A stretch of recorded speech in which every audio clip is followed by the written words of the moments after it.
Hello and welcome to the eMath Instruction Algebra 1 live review session for the New York State Algebra 1 Regents exam. My name is Kirk Weiler, and tonight we're going to be going through last year's Algebra 1 Regents exam. That's the June 16th, 2022 Regents exam, an exam that was given just about 1 year ago today. Hopefully you've gotten a hand on this exam so that as I work through it, you can work through it with me. Hopefully you've even had an opportunity to work through it some. All right? And we are going to go through every one of these questions from the first to the last one. By the time it's all over, you are definitely going to be sick of hearing me talk because it's going to take us a while to get through it. All right? But let's get into it right now with the first of the multiple choice questions. Let's take a look. All right.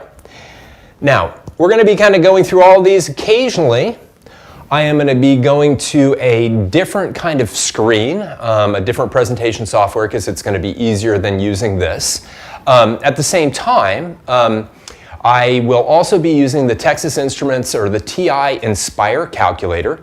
My apologies for those of you who are using a different model of calculator. This is the I got to choose one, so the TI Inspire is the one that I'm going to go with.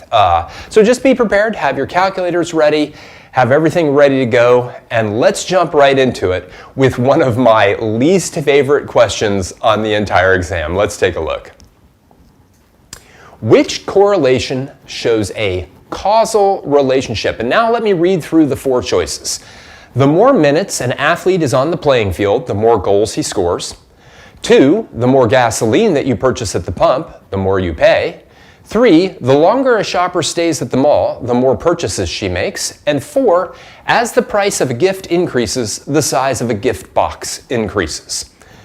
All right, now again, there are a few questions on this particular exam that I'm not particularly fond of. And this is definitely one of them, and I wish it didn't have to be the first one, because I'm going to actually spend a little bit of time discussing this. I actually talked about this entire exam with Brett Widman, a great math teacher from West Seneca. We talked about this question and a few of the other ones that were really flawed on there. So I want to appreciate Brett for giving me a hand thinking about these problems that are a little bit problematic.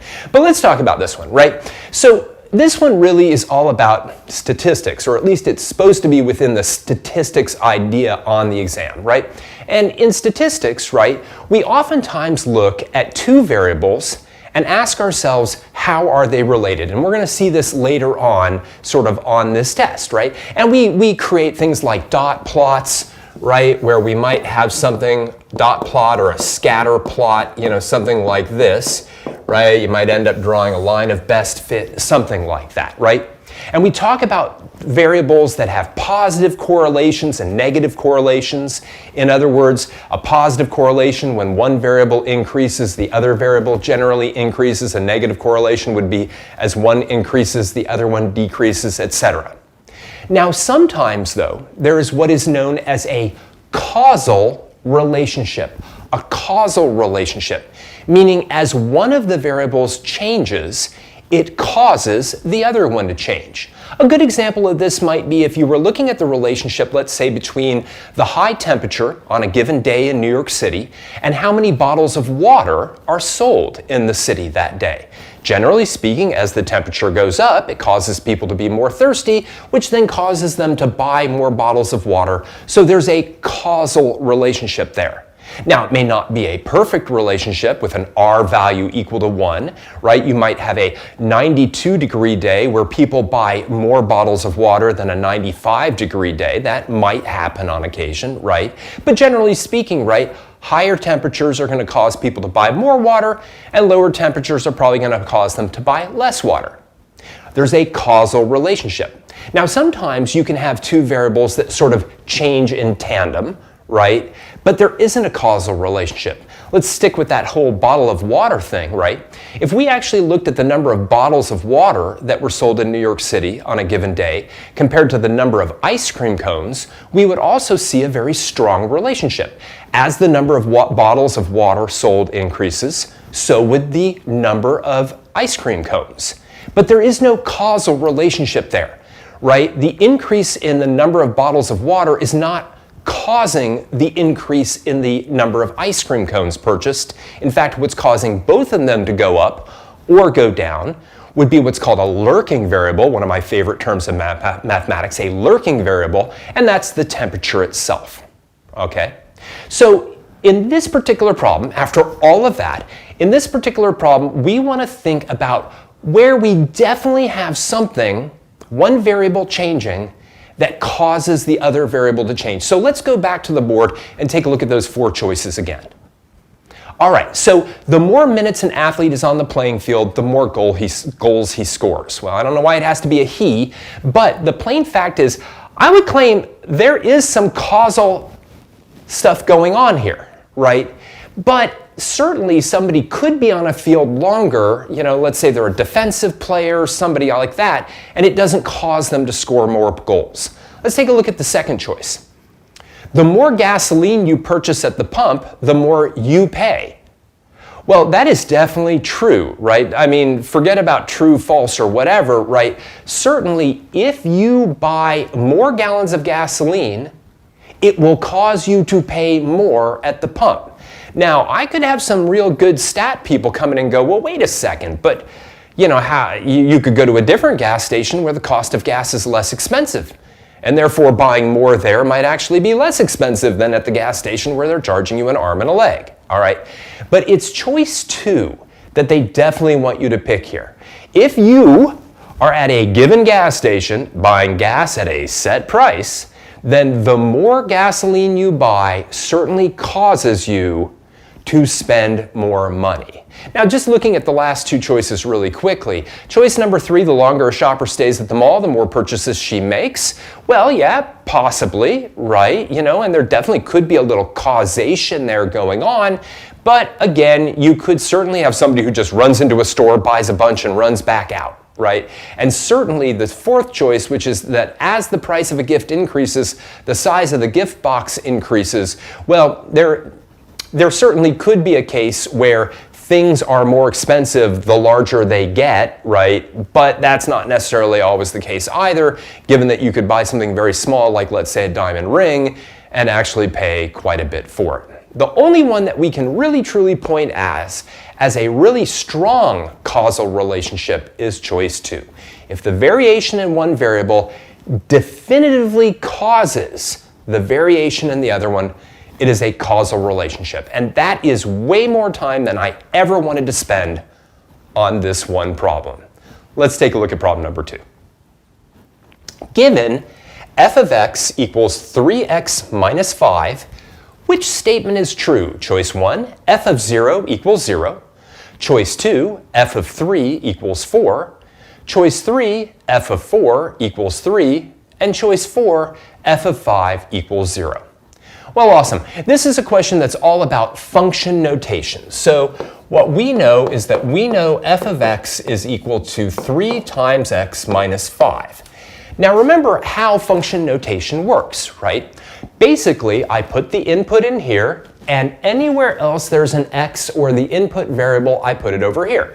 So if I want to see if f of 0 is equal to 0, I will simply substitute 0 in for x. Now I have to remember my order of operations. 3 times 0 is 0. And then I do 0 minus 5, and I get negative 5. Right? Well, then, therefore, f of 0 is equal to negative 5. It's not equal to 0. So I try my next one. Let's try f of 3. Well, f of 3, again, same thing, is going to be 3 times 3 minus 5. And that's going to be 9 minus 5. And 9 minus 5 is 4. So f of 3 is equal to 4. And that's my winner. Right? So a nice function notation problem. Just being able to deal with functions and their notation. All right, let's take a look at problem number 3. At Benny's Cafe, a mixed green salad cost $5.75. Additional toppings can be added for 75 cents each, or $0.75 each. Which function could be used to determine the cost, C of S, in dollars of a salad with S additional toppings? All right, well, this is a wonderful linear modeling problem, right? And it's one of these problems where you have what's called a fixed cost and then a slope.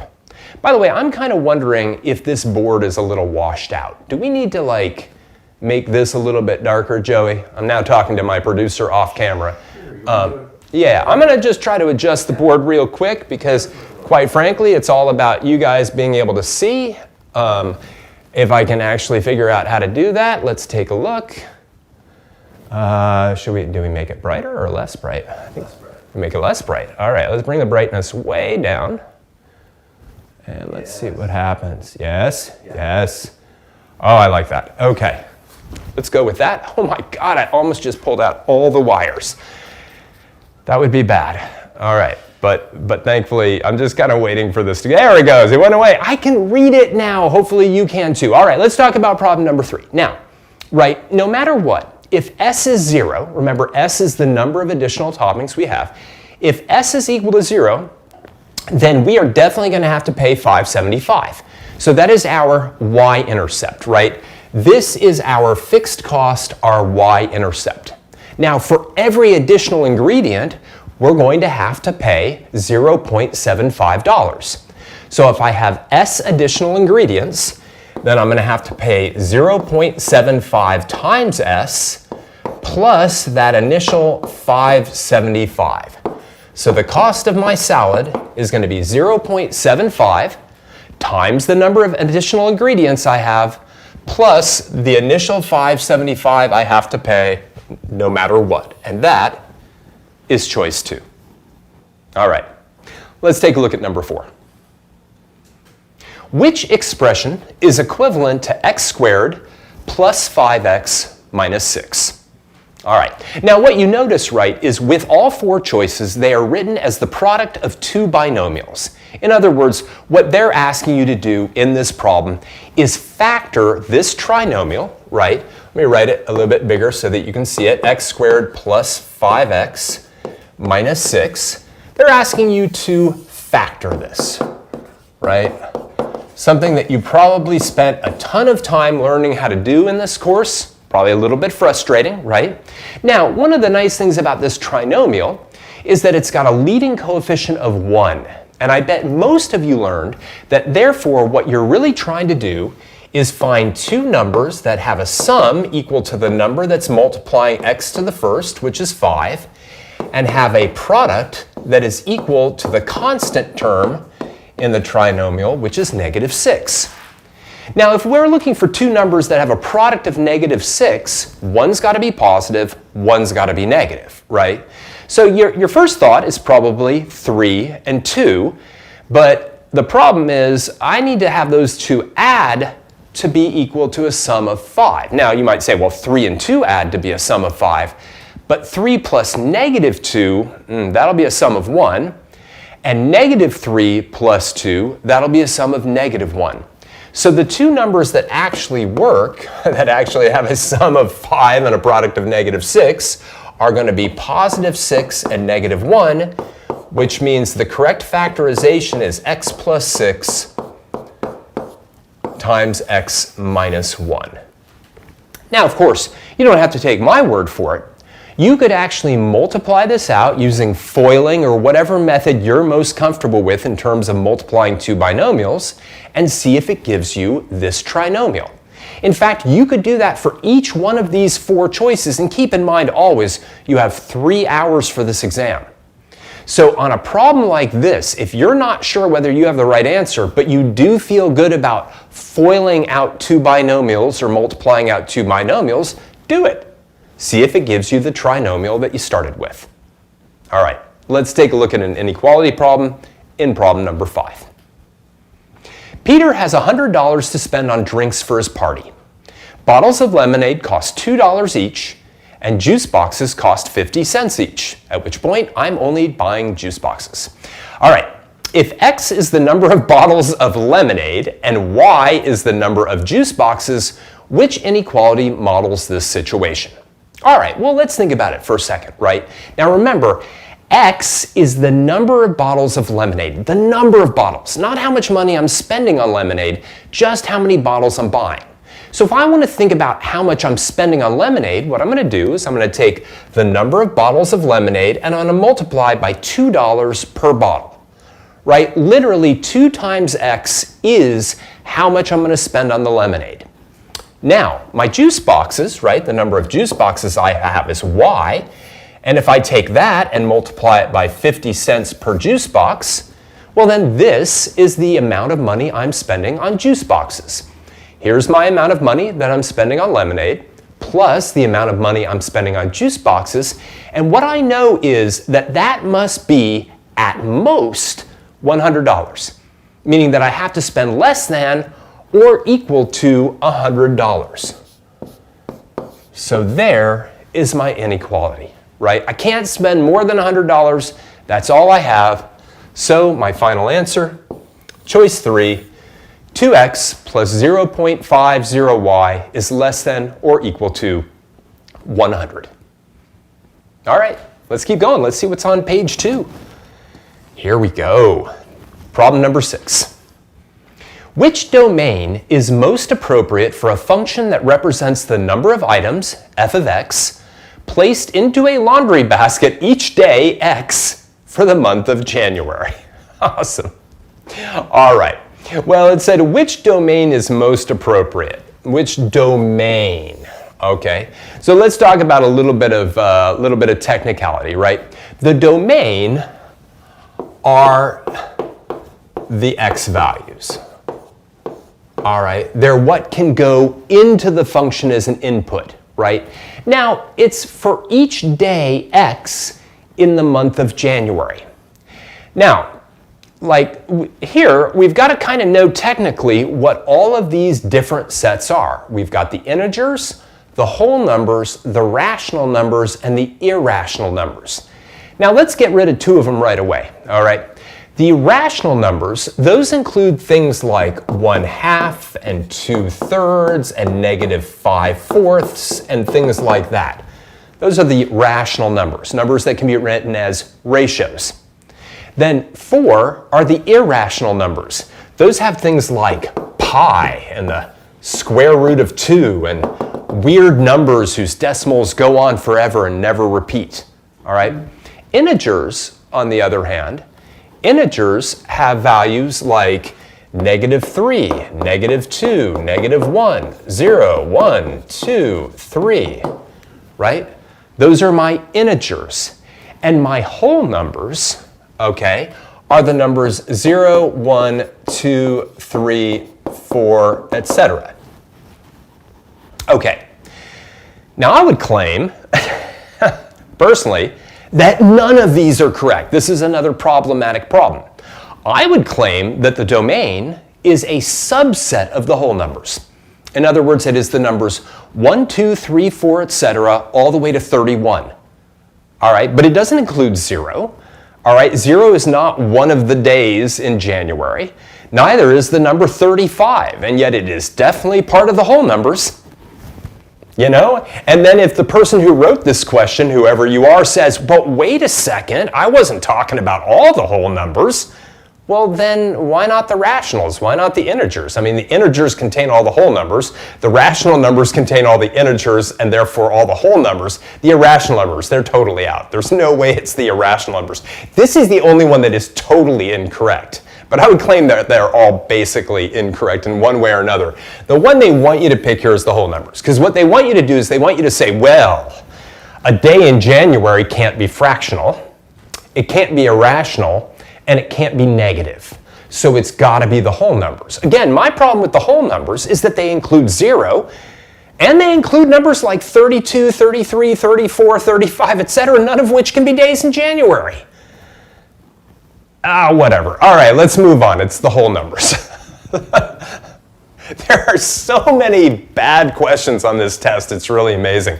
Number 7 is not one of them. It's perfectly fine. Let's take a look at it.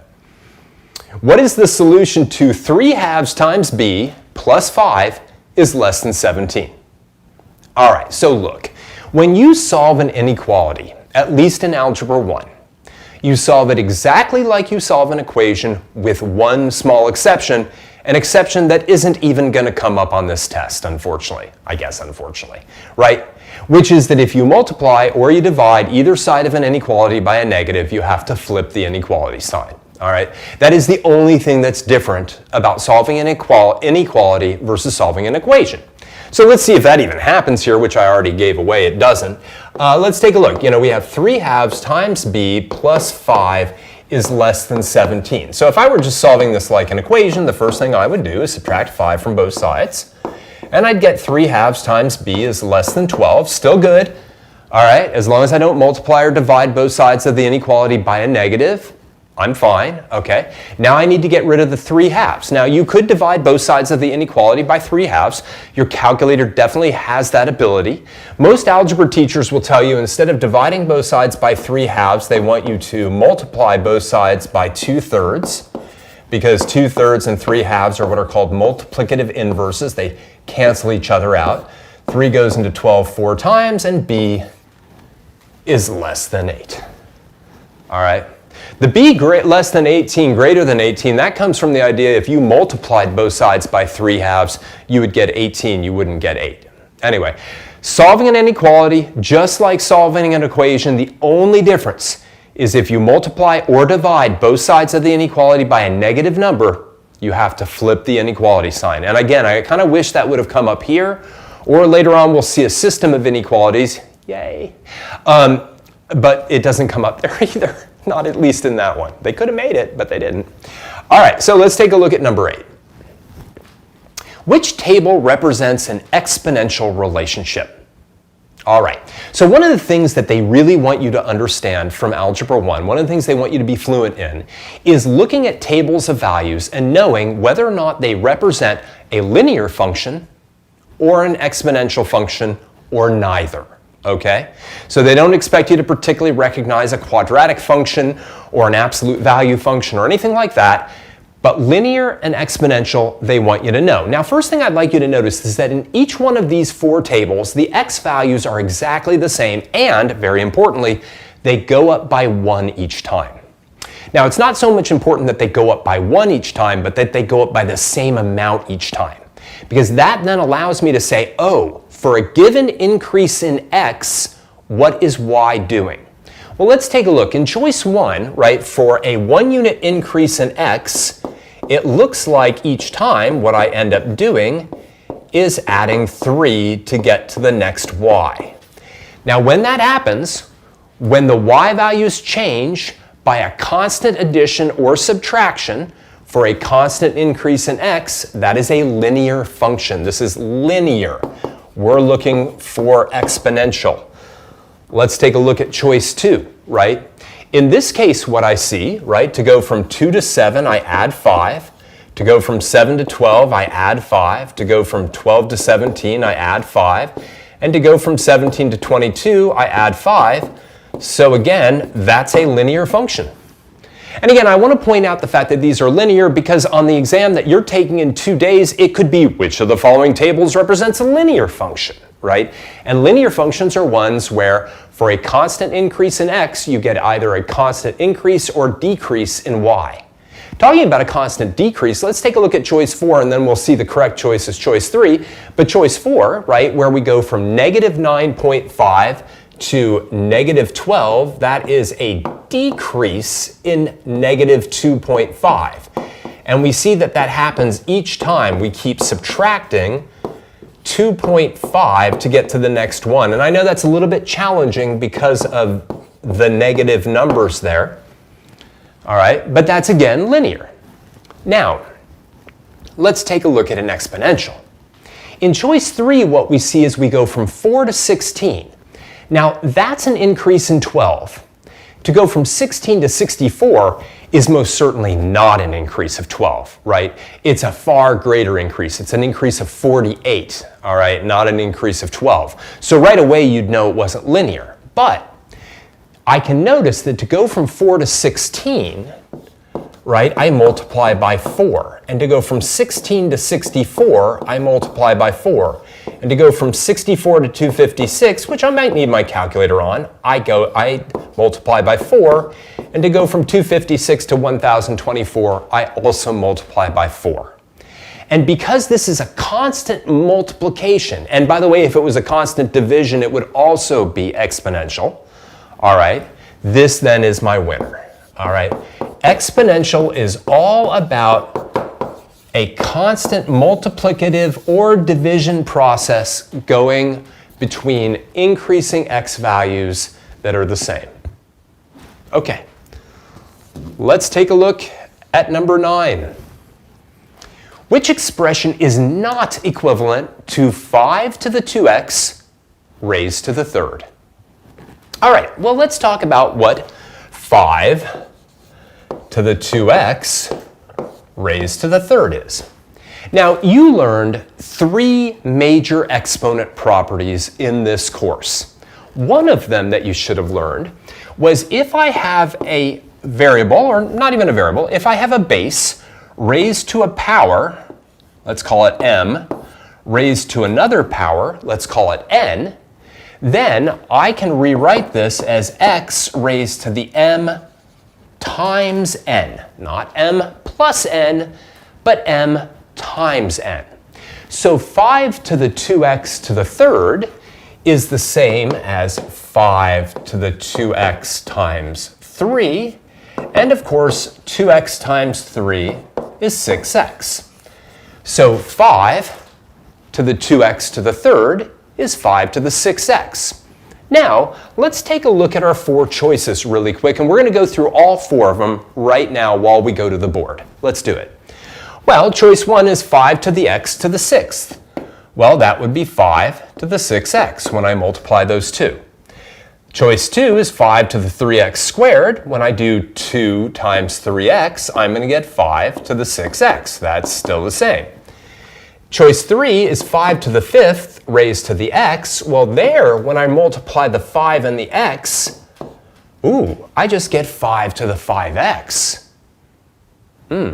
That's not the same, right?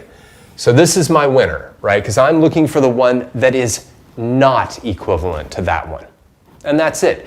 But it's all based on this one particular exponent property, which says when you raise something to an exponent, and then you raise it to another exponent, you multiply those two exponents. All right, let's keep going. Pretty soon I'm going to definitely have to take a break for lemonade. But not yet. Let's get through this page. Problem number 10. Which relation is a function? All right, well, this is a problematic problem as well, but whatever. I think I'm going to even skip the problematic portion of that. Look, in Algebra 1, it basically boils down to this. What a function is when a given x value only has one y value that goes with it. When a given x value only has one y value. In other words, you can't have repeated x values. So if I look at choice 1 and I look at my x's, -1, 0, 1, 1, 2, whoa, wait a second. I've got x's that are both equal to 1 there. So when x is equal to 1, y is equal to 1, and when x is equal to 1, y is equal to 2. Well, that's not a function. A given x value can have only one y value. So this one's out.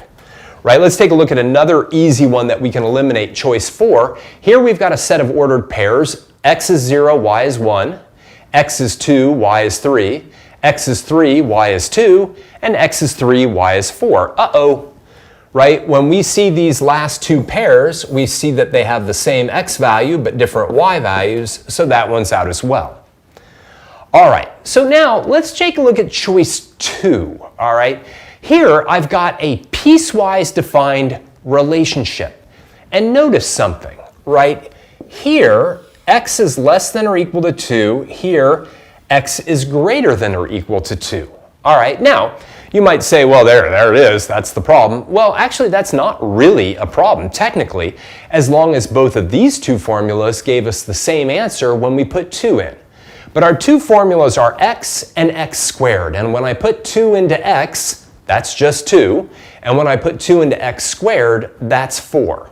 So this relationship is actually giving us two different outputs when the input is equal to 2. So that one's out as well. So this is our function, this graph. Now, how can you quickly tell when the graph of a relationship or a relation is that of a function? Well, you can use what's called the vertical line test. And the vertical line test says if I draw any vertical line and it only hits the graph once, then it is a function. All right, and that makes sense because along vertical lines, the x values are always the same. All right, and therefore you don't have repeated x values. Now you could easily have the graph of something. Let's say you had something that kind of looked like this, right? Well, if I had that graph, right, that would not be the graph of a function because that particular vertical line intersects the graph twice. But in this particular graph, any vertical line you draw will only intersect the graph at most once, and therefore it is a function. The vertical line test. All right, but the more important thing is just what makes something a function. And what makes it a function is that for a given x value, there can be only one y value. All right, let's keep going. Number 11, I like this question. The formula a times x plus b times y equals c represents the equation of a line in standard form. Okay. Which expression represents y in terms of a, b, c, and x? In other words, what I want to do is take this formula ax plus by equals c, and I want to solve it for y. Okay? And you've actually probably had to do this a lot over the span of this past year in Algebra 1, but typically you actually had numbers multiplying x, y, and then another number over here. But let's actually go through it, right? It's actually pretty easy. Ax plus by is equal to c. Now again, what I'm trying to do is I'm trying to solve for y. Okay, so what do I want to do? I want to undo order of operations, and the first thing I'm going to do is I'm going to get rid of the a times x. I'm going to subtract an ax from both sides of this equation. And what that's going to leave me with is b times y is equal to c minus ax.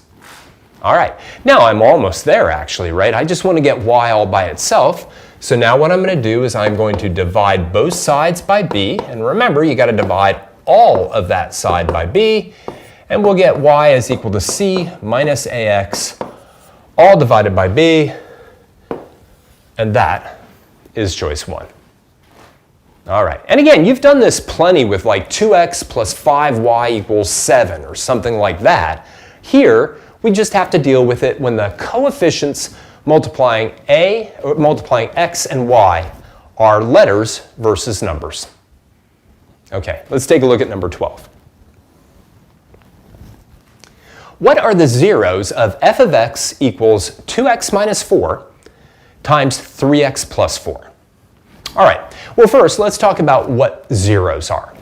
Zeros of a function are values of x which will make the function have a y value or an output equal to 0. That's why they're called zeros. Okay, so what I'm going to do is I'm going to erase this just to give myself some room. In other words, what I'm trying to do is I'm trying to solve this equation. 2x minus 4 times 3x plus 4 is equal to 0, right? The values of x that solve this equation will be the zeros of this function. Now there's this wonderful thing in algebra called the zero product law. In my estimation, it's one of the most useful and helpful of all ideas in mathematics, which is when I have a product equal to 0, I can set both parts of that product equal to 0 in order to solve. So I can take the 2x minus 4 and set it equal to 0, and I can take 3x plus 4 equal to 0. There is no other number for which this is true. All right? If I had two numbers whose product was 12, one of them wouldn't have to be 12. If I had two numbers whose product was equal to 1, one of them wouldn't have to be 1. But if I have the product of two or more things equal to 0, one of those things has to be equal to 0. So let me solve it now. Solving either one of these equations is going to be easy. This one's going to be probably a little bit easier than that one, right? If I add 4 to both sides, I'll get 2x is equal to 4. And if I divide by 2 on both sides, I'll get x is equal to 2. Here, if I subtract 4 from both sides, I'll get 3x is equal to negative 4. And if I divide by 3 on both sides, I'll get x is equal to negative 4/3. And so my zeros are 2 and negative 4/3. And that, sorry, got a little bit covered there. That is, again, choice 1. All right, awesome. Let's take a look at number 13, then we'll take a momentary break so that I can get hydrated. Number 13. Joe has dimes and nickels in his piggy bank totaling $1.45 because apparently it's 1950. The number of nickels he has is 5 more than twice the number of dimes. D. Which equation could be used to find the number of dimes that he has? All right, well, keep in mind, right? D, and this is very important, this is very similar to our earlier problem with the lemonade and the juice boxes, right? Here, oh, lemonade. Here, right, D is the number of dimes. It's not how much money he has in dimes. It is literally the number of dimes. And we're told that the number of nickels he has is 5 more than twice the number of dimes he has. Let me write that down in an equation, right? The number of nickels, right, is 5 more than twice the number of dimes he has. All right. Now, forgetting about this just for a moment, if I wanted to somehow summarize the amount of money, right, that Joe has in his piggy bank, then what I would do, right, is I would say, well, I'm going to take the worth of a dime, which is 0.10, and I'm going to multiply it by the number of dimes I have. Then I'm going to take the worth of a nickel, which is $0.05, and multiply it by the number of nickels I have, and when I add those two together, I'm going to have $1.45. All right, so this would be a wonderful equation that really models what we're told. What it doesn't take into account is the fact that the number of nickels is 5 more than twice the number of dimes. But I can always take this and now substitute it here and get 0.10D plus 0.05 times 2D plus 5 is equal to 1.45. And the beautiful thing is, I don't have to solve this equation. I just had to set it up, and that is, for I think the 3rd time in a row, choice number 1. Speaking of lemonade, I need to get a little bit. Because when you talk for 3 hours, you get a little parched. And I know I haven't been talking for 3 hours yet, but it really is lemonade too. You know, people have speculated that it could be anything, you know, an energy drink, just water, you know, pure gasoline, who knows, you know, but it's not. It's lemonade because I need sugar and I need water. Oh. By the way, do you like my new duck rabbit t-shirt, right? This is one of my new math t-shirts. You might say it has nothing to do with math, but I would say, you know, given that it's got the duck axis and the rabbit axis, and, you know, I hope you got it right. If you look at it this way, it's a rabbit, and if you look at it, I guess, this way, it's a duck. I don't know. It's tough for me because of the camera and stuff. Can't believe I just explained the duck rabbit t-shirt, but, you know, I needed to take a break from math, and then I started to talk about something that was tangentially related to math. Okay, well, let's get back to it. I feel like the board isn't dark anymore, but it'll work. So, you know, turn it all the way to 0. All right, let's do a little statistics. Problem number 14. Donna and Andrew compared their math final exam scores from grade 8 through grade 12. Their scores are shown below. So Donna in 8th got a 90, then a 92, then an 87, a 94, and a 95. Andrew got a 78, a 96, an 87, a 94, and a 93. I'm just trying to find this question in my notes because I have some of the numbers on here. All right, so which statement about their final exam scores is correct? Let's take a look. Number 1, Andrew has a higher mean than Donna. All right, Andrew has a higher mean than Donna. Now, obviously the mean is also known as the average, all right? And for that, we would add up these 5 numbers and divide by 5, add up these 5 numbers and divide by 5, and we would find each one of their means. Now, I'm not gonna waste your time doing that, but I will show you what those 2 means are. The mean for Donna was 91.6, and the mean for Andrew was 89.6, and boy, wouldn't it have been nice had that been the correct answer, because then we could have just moved on. Unfortunately, Andrew has the higher mean than Donna. Nope, not at all. Now, if we look at the other three choices, choice 2 talks about medians, choice 3 talks about the interquartile range, and choice 4 talks about the third quartile. All of those have to do with what the data looks like when it's put in ascending order, increasing order, which these things aren't. Now, luckily for us, they're not real data sets, right? Real data sets have hundreds of values in them. You know, and you use things like spreadsheets and statistical programs and things like that to do the analysis on them.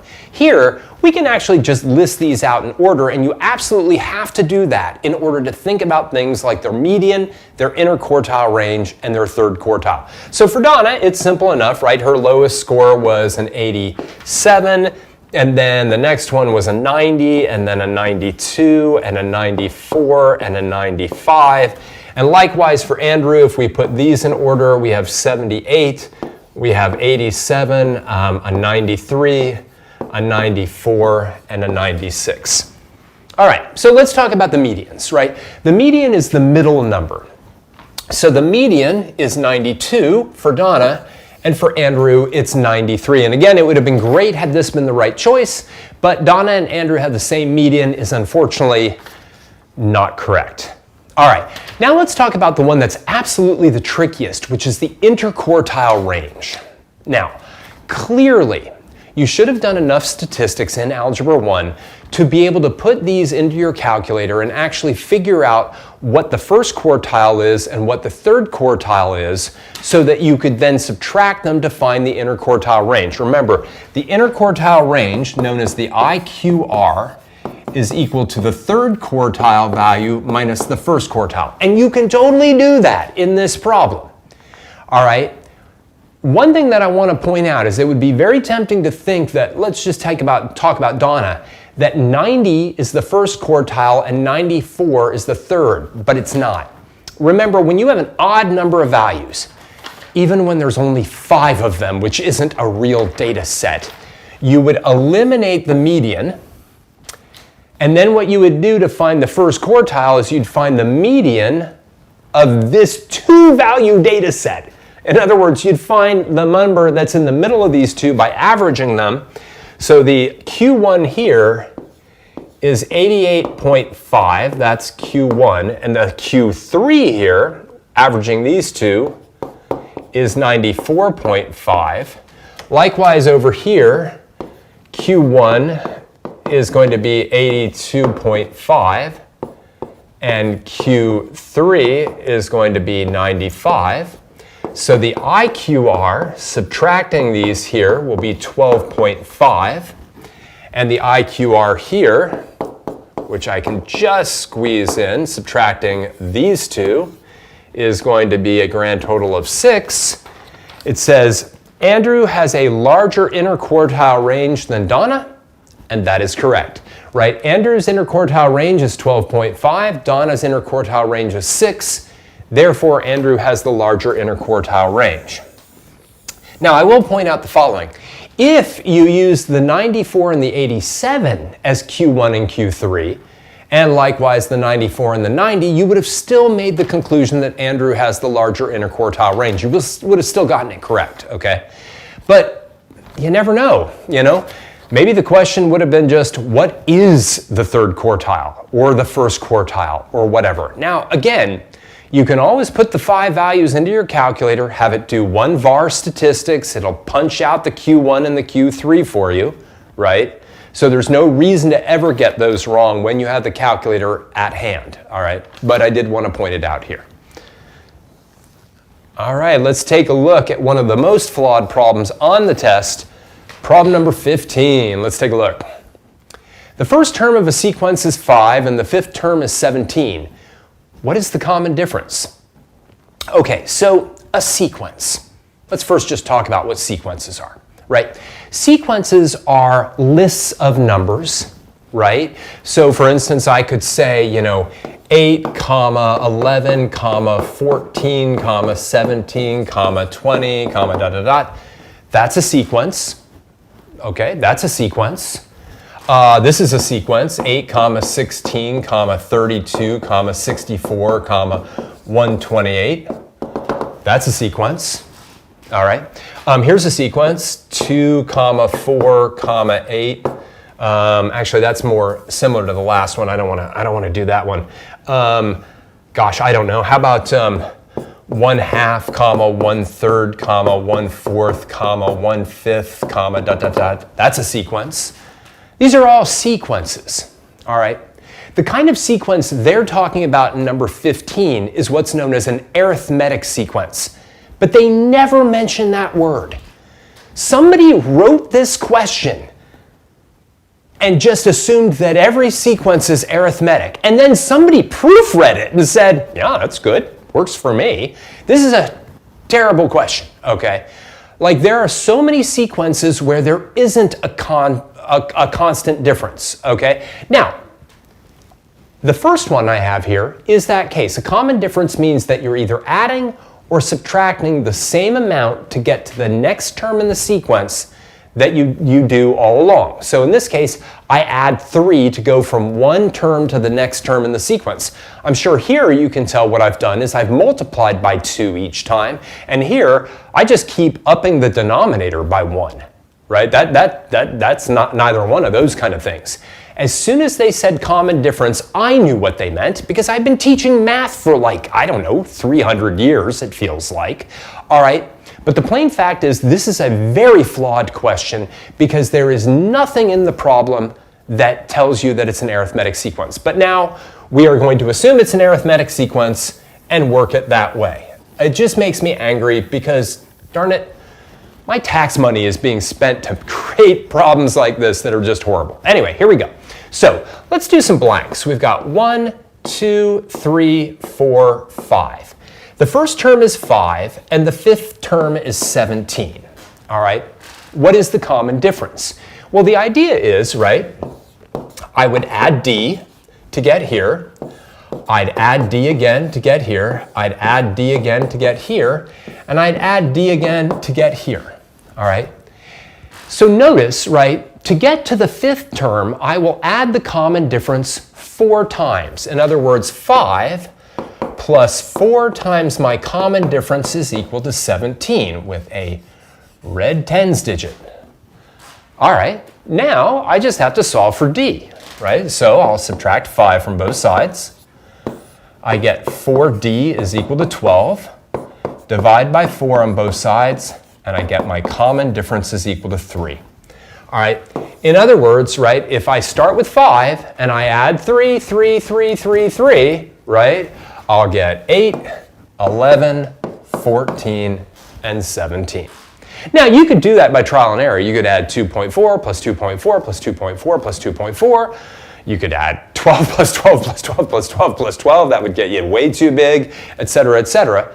All right, but this is the way that you generate terms in arithmetic sequences, not just in any generic sequence. Then it could be almost anything.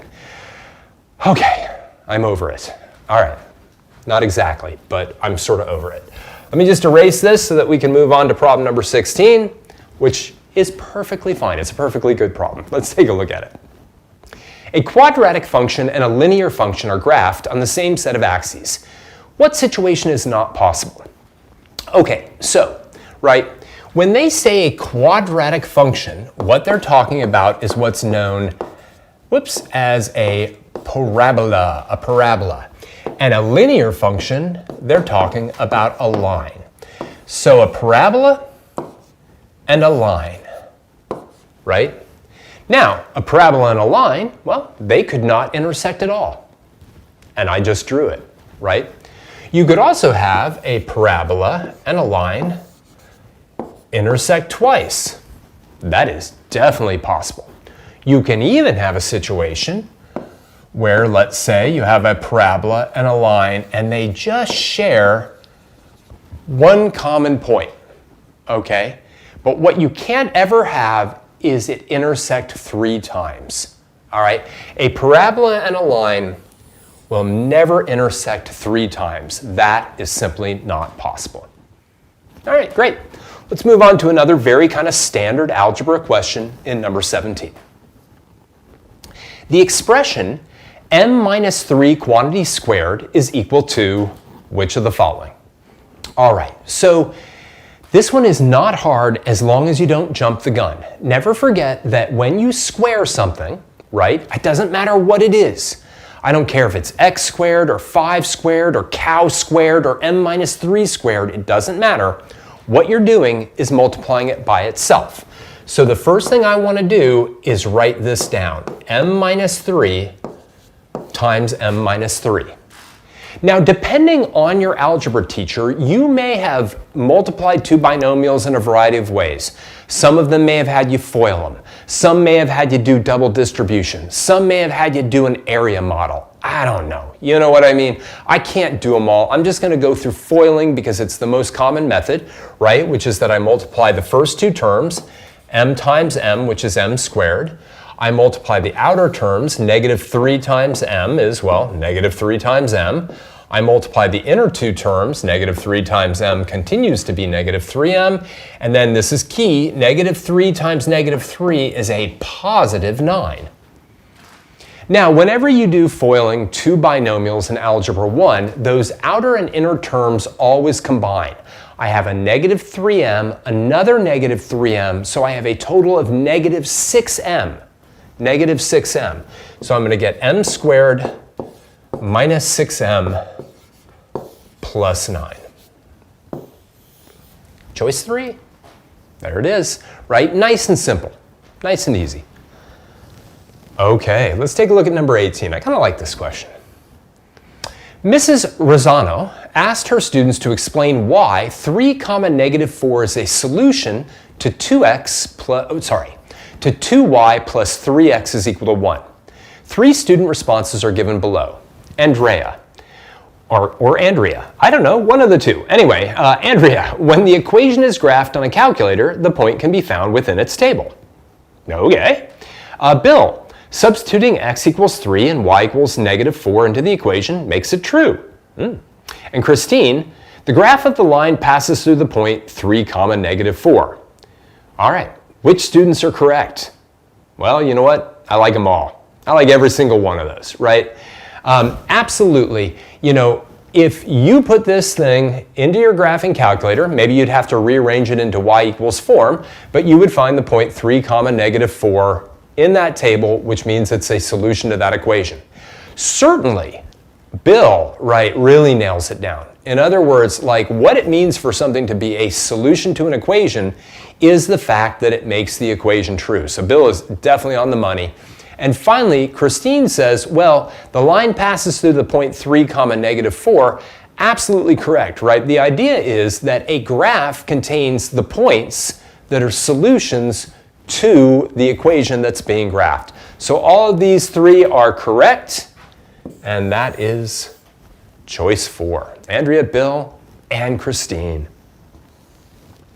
All right, number 19. 4 quadratic functions are shown below. Which statement is true? Now, right, quadratic functions, we just talked about them, right? Parabolas, here's a nice graph of a parabola. All right. Now, when we look at the 4 choices, let me just kind of move this up as high as I can so that we still have them all in there. They're all about the maximum values of these functions. Like choice 1 is the maximum of f of x is less than the maximum of f of x is less than the maximum of j of x. The maximum of g of x is less than the maximum of h of x, etc., etc. All right.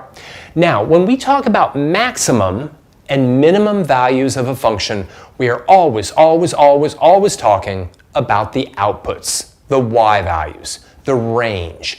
What is the greatest y value it hits? So if I look just at this table, oh, it's so easy, right? The largest y value is 5. So for f of x, right, its max is equal to 5.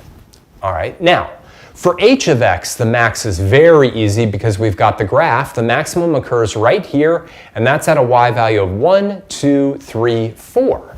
So for h of x, the maximum value is equal to 4. Now, the last two are a bit harder. Okay, they're a bit harder. So g of x equals negative x minus 4 quantity squared plus 5. Now, if you had a really good algebra teacher, they probably taught you about what's called the vertex form of a parabola. if they didn't, right, one thing I can tell you is that this is a parabola that has been flipped across the axis so that it has a maximum, across the x-axis, right? That's because of that negative there. It's been shifted 4 units to the right, and it's been shifted up 5 units. This thing has a maximum at 5. In fact, it's got a turning point at 4, 5, but its maximum is equal to 5. Now, j of x is definitely the hardest one, because it would be tempting to think, oh, the maximum is equal to 4, or something like that. It doesn't work that way, right? Now, one thing that is definitely true, it's got a maximum because its leading coefficient is negative, right? That's what causes it to kind of look like an arch versus, let's say, a U, okay? Is that leading coefficient being negative. Now, how do we find the maximum? Well, we could do it in a variety of ways. One way we could do it is just to put this thing into our calculator and look at a table of values and find the maximum value. Another way you might recall is the formula x equals negative b over 2a will give us the axis of symmetry. That's the vertical line that cuts a parabola into 2 mirror halves. Now, if I do that in this problem, negative b is the number multiplying x, and that's 1. So negative b is negative 1. A is the number multiplying the x squared. That's negative 1/2. So I get negative 1 over 2 times negative 1/2, which is also negative 1. So the x value where I have a turning point is x equals 1. That's the x value. But the actual y value, the maximum y value, I have to figure out by putting 1 into the equation. And when I do that, and I evaluate all of this, all right, negative 1/2 times 1 squared plus 1 plus 4, what I'll find out is that this maximum value is actually 4.5. All right, so I have a maximum of 5, a maximum of 5, a maximum of 4, and a maximum of 4.5. And again, this one could be done with a table on your calculator. This one could be done with a table on your calculator. These two are very easy to just see by looking at the table and by looking at the graph. So let's take a look at which statement is true. And let's go to the board for this so that we can see it a little bit better. All right, so number 1, the maximum of f of x is less than the maximum of j of x. Well, the maximum of f of x is 5. The maximum of j of x is 4.5. That one's wrong. Number 2, the maximum of g of x is less than the maximum of h of x. Well, the maximum of g of x is this 5. The maximum of h of x is 4. So that is also not true. The maximum of f of x, which is 5, equals the maximum of g of x, which is also 5. So that is my winner, right? The last one, which is the maximum of h of x, is equal to the maximum of j of x. Again, tempting, because that one's 4, and there's a 4 sitting there, but that max is actually 4, and that one's 4.5. And I do think that this problem is relatively challenging, because it forces you to either take the time to put these two into your graphing calculator, or know some shortcuts in terms of transformations in this one, and in terms of the axis of symmetry formula on that one. So that one's a pretty involved problem. All right. Let's keep going. We're into the 20s. All right, here we go. Number 20. This is a pure terminology problem. An example of 6th-degree polynomial with a leading coefficient of 7 and a constant term of 4 is which of the following? All right, so let's take a look. Right, first things first. What does 6th-degree polynomial mean? Right, the degree of the polynomial is its highest power.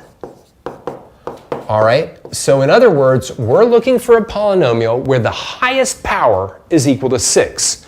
Well, choice 1, the highest power is equal to 7, so that one's out. And choice 3, the highest power is equal to 4, so that's out. Okay, they're done, right? 6th degree, my highest power has to be an x to the 6th. Now, leading coefficient of 7, leading coefficient. Well, the leading coefficient is the number multiplying the number that multiplies the term with highest power, or the variable with the highest power.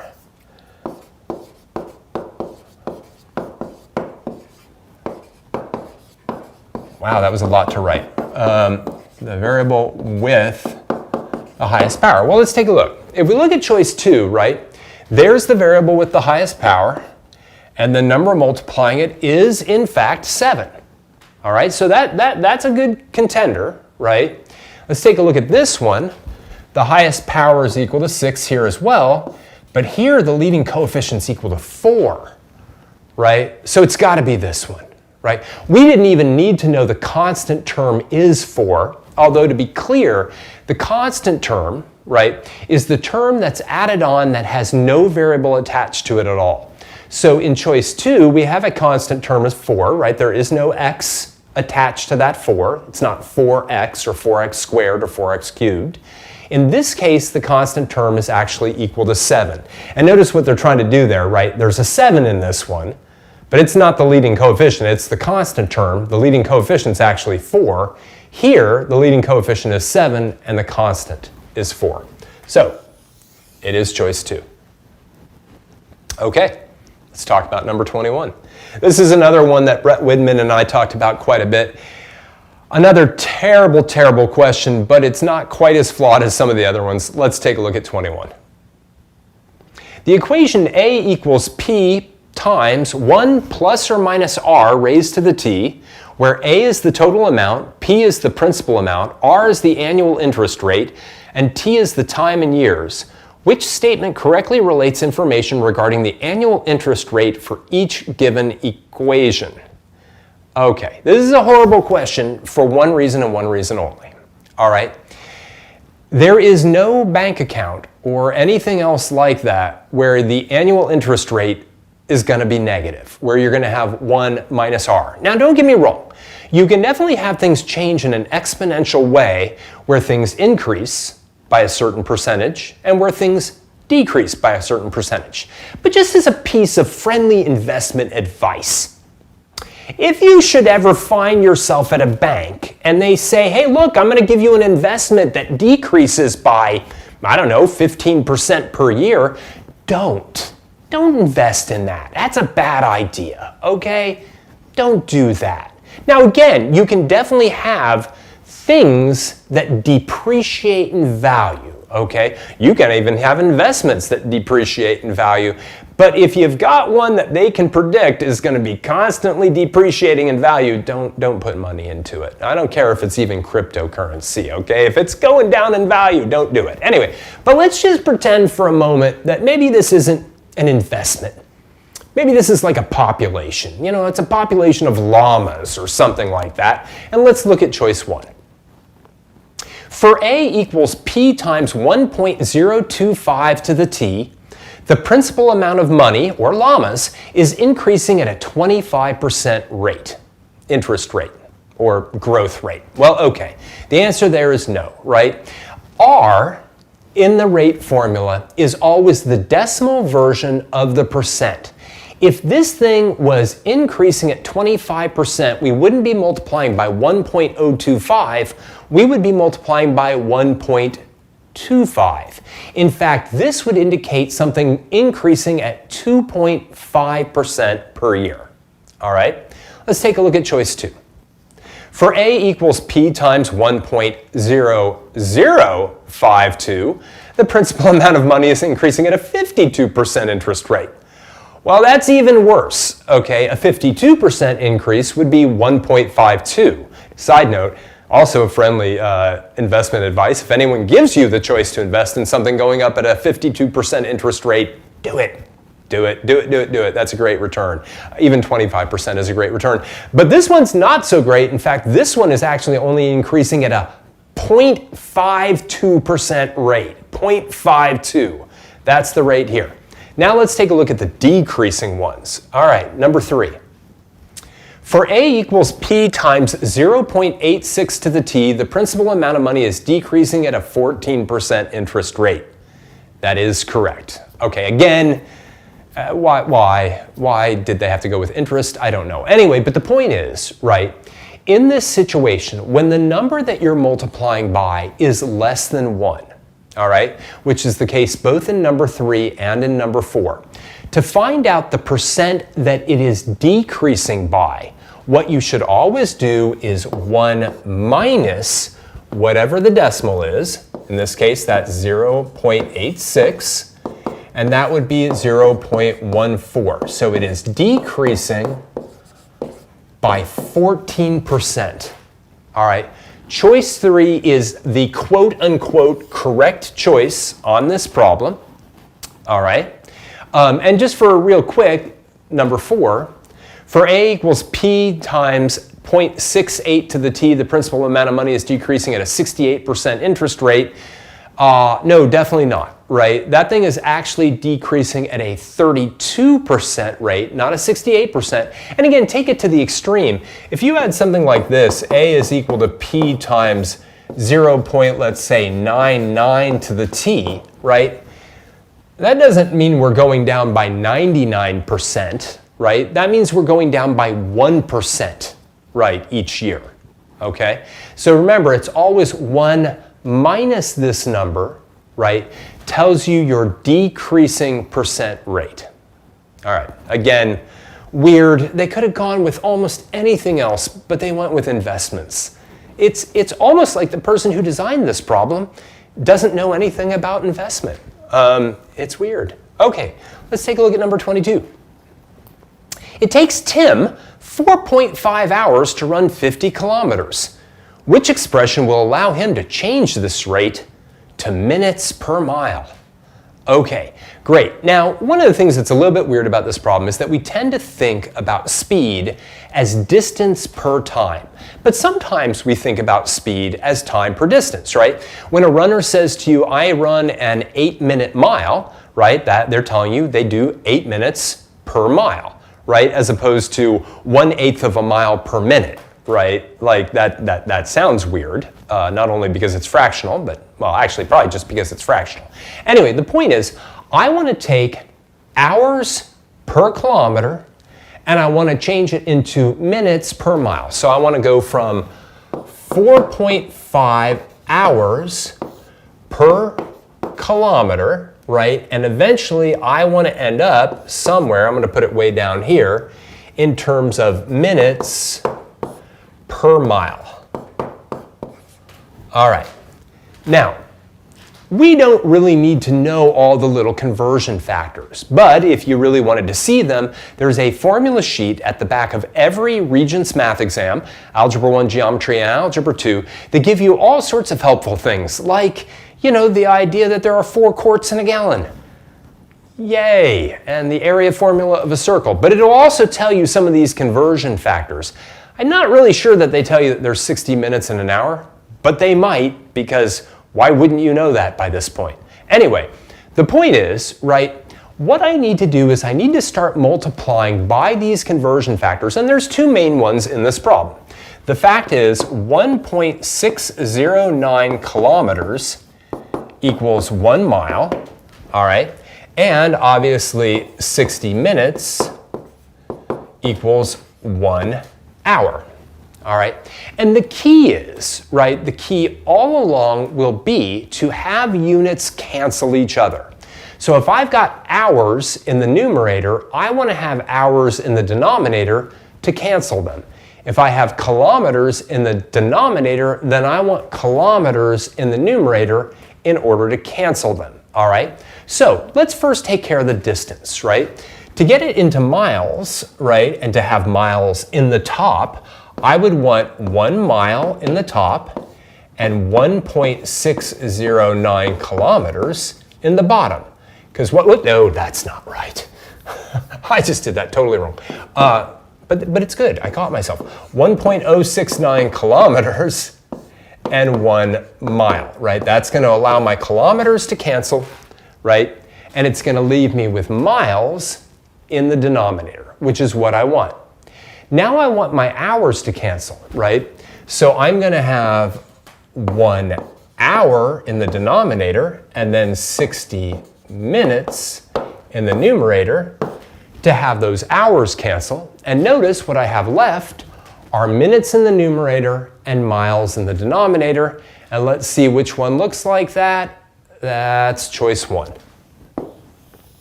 Now, if you ask yourself, well, how did I know to do this one first and this one second, well, that's because I've already practiced going through this test 3 times. All right, it doesn't matter though. You could have had the 60 minutes per 1 hour first and the 1.609 kilometers per mile second. It just wouldn't have been one of the 4 choices, right? And you would have had no to flip-flop that multiplication. But of course, multiplication is associative and commutative, so you could have done that. All right, let's take a look at problem number 23. Let me get rid of this so we have a little more room. Let's take a look at 23. When the equation x minus 1 divided by 2 minus a divided by 4 is equal to 3a divided by 4 is solved for x in terms of a, the solution is blank. All right, now this one looks crazy because there's a's, there's x's, there's fractions. But let's try to make it a little bit simpler. Let's just really look at x. X has 1 subtracted from it. It is then divided by 2. It then has a number subtracted from it. Don't worry about the fact that that number has an a and a fraction and all that. Just don't worry about it. And then it's equal to another number. And again, don't worry about the fact that that's a fraction and stuff like that. If I have x minus something divided by something, then minus something equals something else, let's just undo it. The first thing I'm going to undo, order of operations, is the subtraction of a minus 4 from both sides. So I'm going to start with this. I'm going to have x minus 1 over 2, and I'm going to add a divided by 4 to both sides. All right, I'm going to do this. Add a divided by 4 to both sides.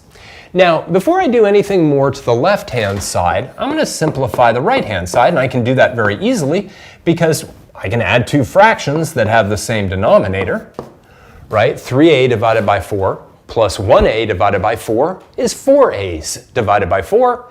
And hopefully, you would recognize that those 4's cancel, and we would just get a. And boy, doesn't that look a lot nicer. Now I have x minus 1 divided by 2 is equal to a. So what will I now do? To get rid of the division by 2, which is what I should do next, I'm going to multiply both sides by 2. And that's going to give me x minus 1 is equal to 2 times a. And finally, in order to get x all by itself, I'm just going to add 1 to both sides. And I'm going to get x is equal to 2 times a plus 1. That's it. You could conceivably take each one of these 4 choices and substitute it into the equation and see if it makes it true. But boy, that would be kind of challenging. All right, let's take a look at one of the more confusing ones on the test, or at least it definitely confuses people when they learn it in the course. 24, our last multiple choice question. If a sequence is defined recursively as a1 equals negative 3 and an equals negative 3 times an minus 1 minus 2, then a4 is which of the following? All right. Now, we've already kind of talked about sequences a little bit with that horribly designed problem earlier in the test. But basically, again, sequences are a list of numbers, okay?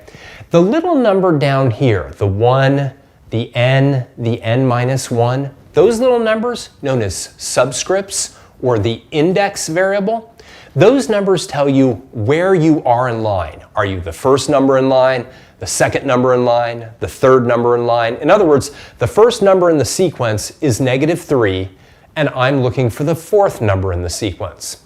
Well, what do I do with this? And let's again go to the board for a moment, right? an is equal to negative 3 times an minus 1 minus 2. Well, let's see what that tells us about a2. a2 would be negative 3 times a2 minus 1, but that would just be 1, minus 2. Right? In other words, the second term is negative 3 times the first term minus 2. So my second term, negative 3 times my first term, which is also negative 3 minus 2, is going to be 9 minus 2, and that's equal to 7. That's my second term, right?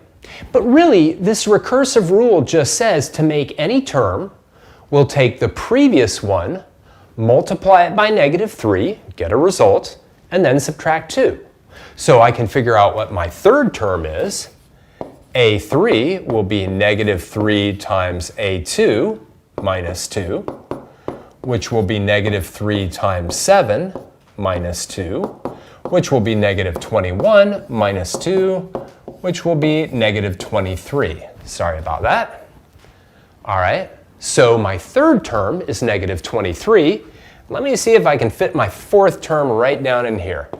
A4 is going to be negative 3 times A3 minus 2, which is negative 3 times negative 23 minus 2, which is 69 minus 2, which is 67. Choice 4. And that's it. All right, let's move on to part 2 and also take a little break for some liquid refreshment. All right, so a little more lemonade. All right, we have now worked through the bulk of the test, really, right? We worked through 24 multiple choice problems. I talked to you about them. I critiqued them. I criticized them in certain cases, in many cases, all right? And yet, it still only took us an hour and 15 minutes to get through those multiple choice questions.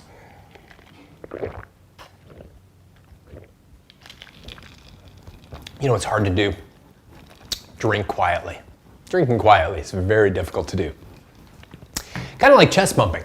If I chest bumped Joey right now, my producer, it would sound horrible because my mic is right here. It's just a little bit above the rabbit duck or the duck rabbit. I don't know. Anyway, so, you know, we've moved through the multiple choice. Now, as your teachers have probably drilled into you by now, those 24 multiple choice questions are worth 2 points each, and there is no partial credit. So for goodness sakes, when you're bubbling them in, right, with that non-erasable pen, make sure that you're bubbling the correct choice, or at least what you think is the correct choice. And also keep in mind that if you decide to change your answer, what you do is you put a single X through that bubbled in choice and you move to another one. At least if the scantrons still work the way that they had for many, many years. All right, but it's tricky, right? Because those multiple choice problems are all or nothing, right?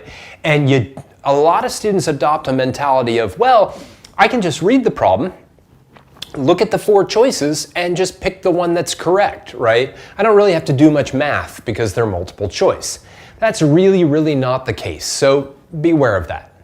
Now we're going to move into the part 2 questions. Now the part 2 questions, and there's 8 of them, are also all worth 2 points each. These 8 questions are worth exactly the same as the first 8 multiple choice questions. All right.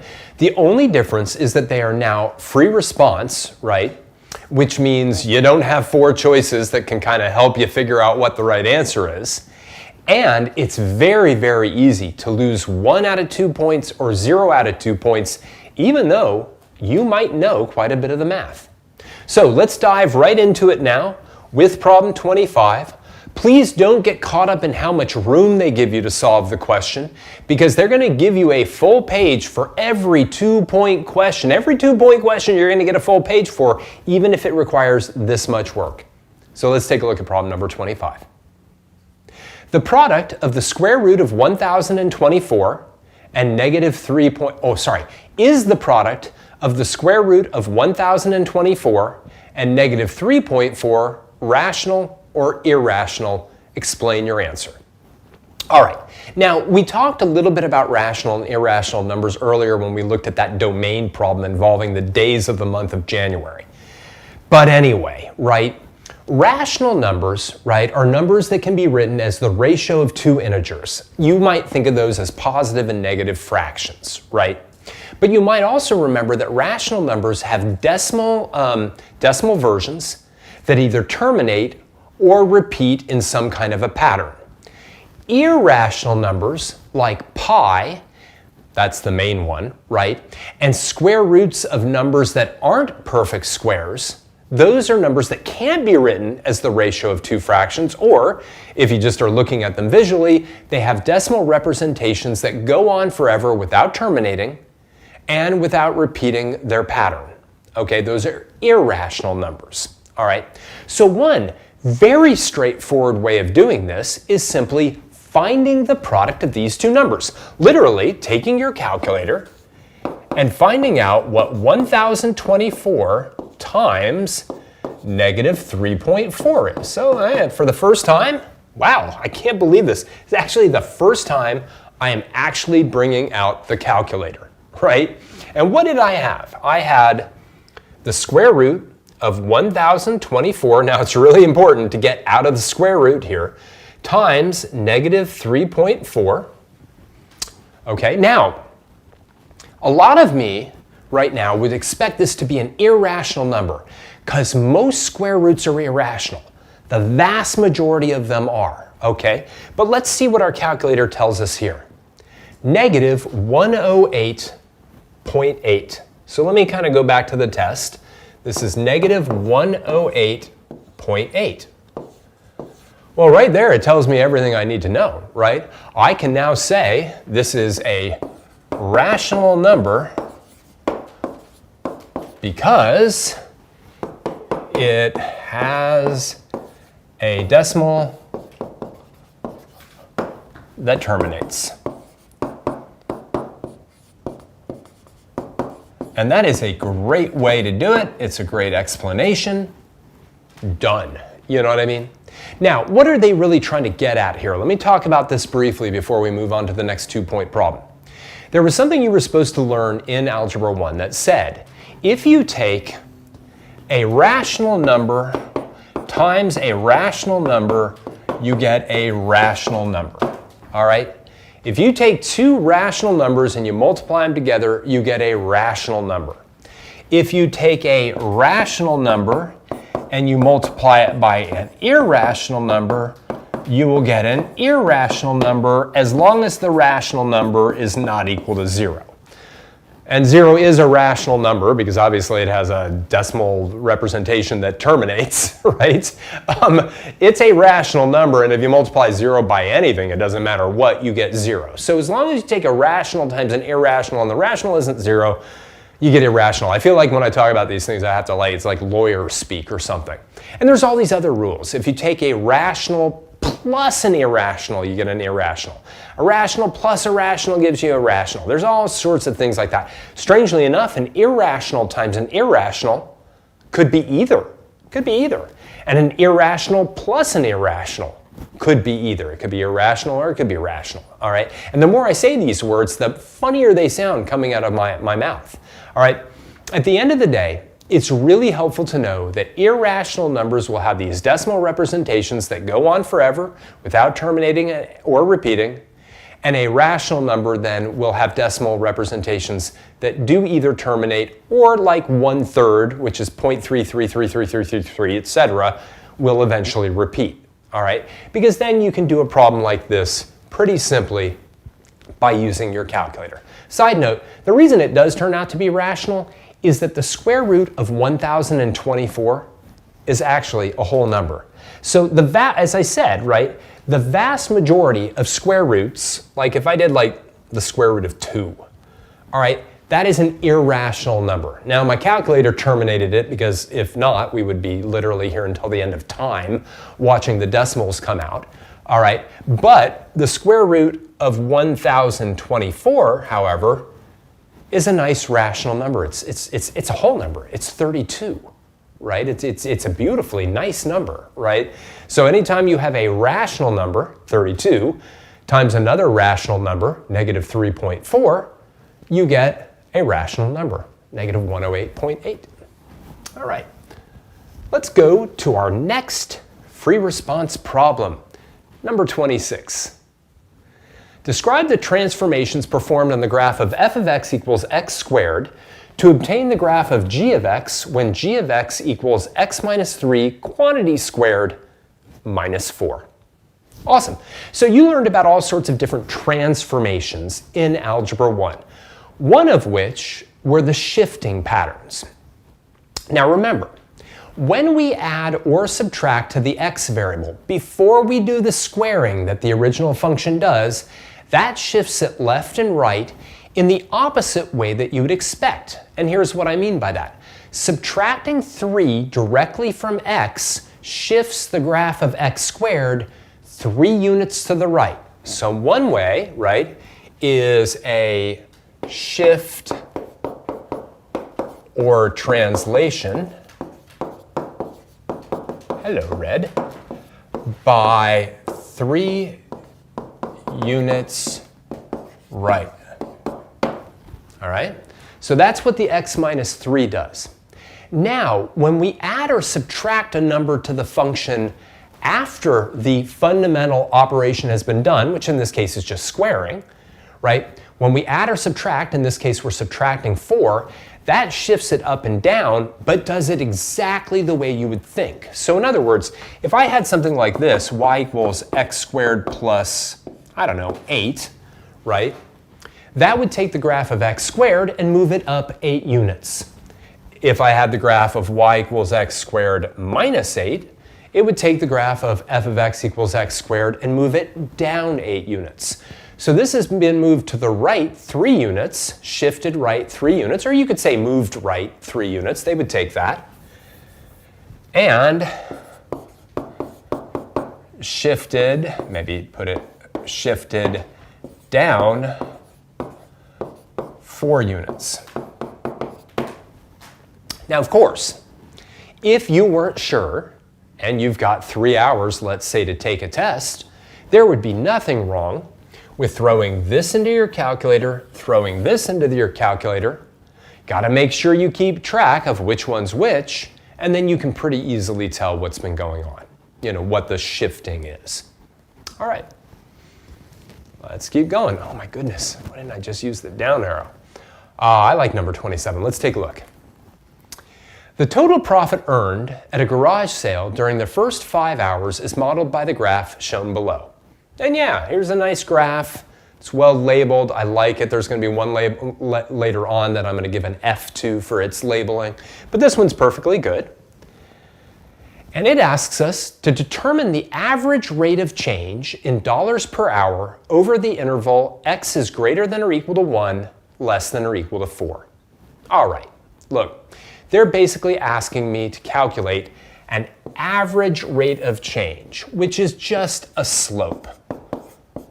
All right, and literally we want the change in profit over the change in x. Now, they say 1 to 4. So let's first take a look at this point, right?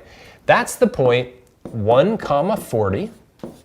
And then when I go to 4, right, that's the point 4 comma 100, right? So after 1 hour, the total profit is $40. After 4 hours, the total profit is $100. So my average rate of change is simply going to be $100 minus $40 all over 4 hours minus 1 hour. And by the way, if you're saying to yourself, do I really have to put the dollar signs and the hours and all of that? The answer is absolutely not, okay? What I like to see is that the units kind of do track along, right? 100 minus 40 is going to be $60, right? And that's just simply the change in how much, we've made. We gained $60 from 1 hour to 4 hours. How long did it take? Well, 4 minus 1 is 3 hours. And 60 divided by 3 is 20. $20 per hour, right? On average, right? On average, between 1 hour and 4 hours, we made $20 per hour. Now, by the way, if you simply had 20 as a final answer on this problem, that is completely okay. I would love for you to have the units, but they already include the units up here, dollars per hour, and they do that because honestly, they don't want to dock you a point for forgetting to put the units on, so they include them right up here, all right? Now, again, I think it's great to have the units. I think it's great to carry the units throughout the problem because then you can really see, oh, it's $20 per hour, all right? But, if you don't have them, it's going to be okay, at least in that case. All right, let's take a look at one that's a little bit messy, number 28. Subtract 3x times x minus 2y from 6 times x squared minus xy and express your answer as a monomial. Now, it's kind of interesting. They could have easily said and express your answer in simplest terms. but they said express your answer as a monomial. Now, a monomial is a one-term polynomial, which means there's going to be quite a bit of stuff that sort of cancels out because there's only going to be one term left. But before we even get to that, let's just make sure we set the subtraction up right, which can be tricky in here because it says subtract this from this. And of course, it's very tempting to then write down this minus this. But that's not the way it goes. It's actually 6 times x squared minus xy minus 3x times x minus 2y. We have to start with that. If we put the subtraction down the other way, the best we can get is 1 out of 2 points. We're going to be docked that 1 point, right? And then if we make any other mistake, even if we do beautiful algebra, we're going to be docked the other point and it's an 0 for 2. All right, so now let's take a look. What I'm going to do in order to kind of deal with this is I'm going to distribute the 6 into this parentheses, and I'm going to distribute the 3x into this one. Okay, so I'm going to do this, and that's going to give me 6x squared minus 6xy minus, then I'm going to distribute this. Now that's going to be 3x times x, which is 3x squared. 3x times negative 2y, 3 times negative 2 is negative 6, and x times y is simply x times y. All right. Now, I want to get rid of the parentheses. These parentheses are doing nothing now. They're doing nothing whatsoever. All right. But these two, of course, I have to distribute the subtraction. Now, anytime I'm subtracting a polynomial, I can simply add the opposite. So I'm going to add a negative 3x squared and add a positive 6xy. Some math teachers will understandably talk about, oh, we're really distributing a multiplication by -1. That's cool. I love it. Love thinking about it that way. All right. But now let's come back to this monomial thing. A monomial is a polynomial with one term. There can't be any addition or subtraction in it. So now let's try to combine like terms. So I've got a 6x squared plus a negative 3x squared minus 6xy, plus 6xy. And here we go, right? Negative 6xy and positive 6xy, these cancel. Those are opposites of each other. They're additive opposites. Now 6x squared plus negative 3x squared, these two combine to be a positive 3x squared, and we are done, right? That is a monomial, one term. It was nice of them to tell us that my answer was going to be that way, right? All right, let's take a look at number 29. Now for this one, I actually put the problem over on this particular screen just to make it a little bit easier to talk about it. So number 29, a function is graphed on the set of axes below. All right, now let's just talk about this. This is another flawed problem. And again, makes me want to tear what little hair I have left out. But this kind of looks like a parabola. It might be a parabola. I don't know. You know what I mean? There's lots of graphs that sort of look like parabolas, but maybe they are, maybe they aren't. Anyway, so what do they ask me about this graph? Well, this is not the same presentation. The first thing they asked me to do is state the domain of this function. Now, we've already talked about domain, right? Domain is, wow, let me just get out of this for a moment and make this a bit smaller. Now I got to remember to switch it back before we go back to the other one. Domain, remember, are the x values. And this is where this is a really problematic problem, all right? Because what they want you to do is look at this and go, well, this is a parabola. Now again, it might be a parabola and it might not be a parabola. I don't know, you know what I mean? It's hard to say exactly. There could be vertical asymptotes of this curve. You don't even know what vertical asymptotes are yet, okay? But those people who are in Algebra 2 and watching this, well, you should really do something else. You're in Algebra 2.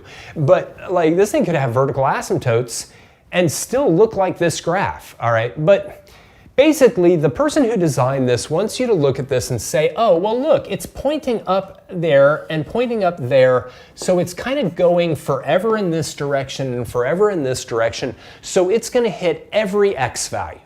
Every x value is going to be in the domain of this function, so we would say the domain of this function is all real numbers.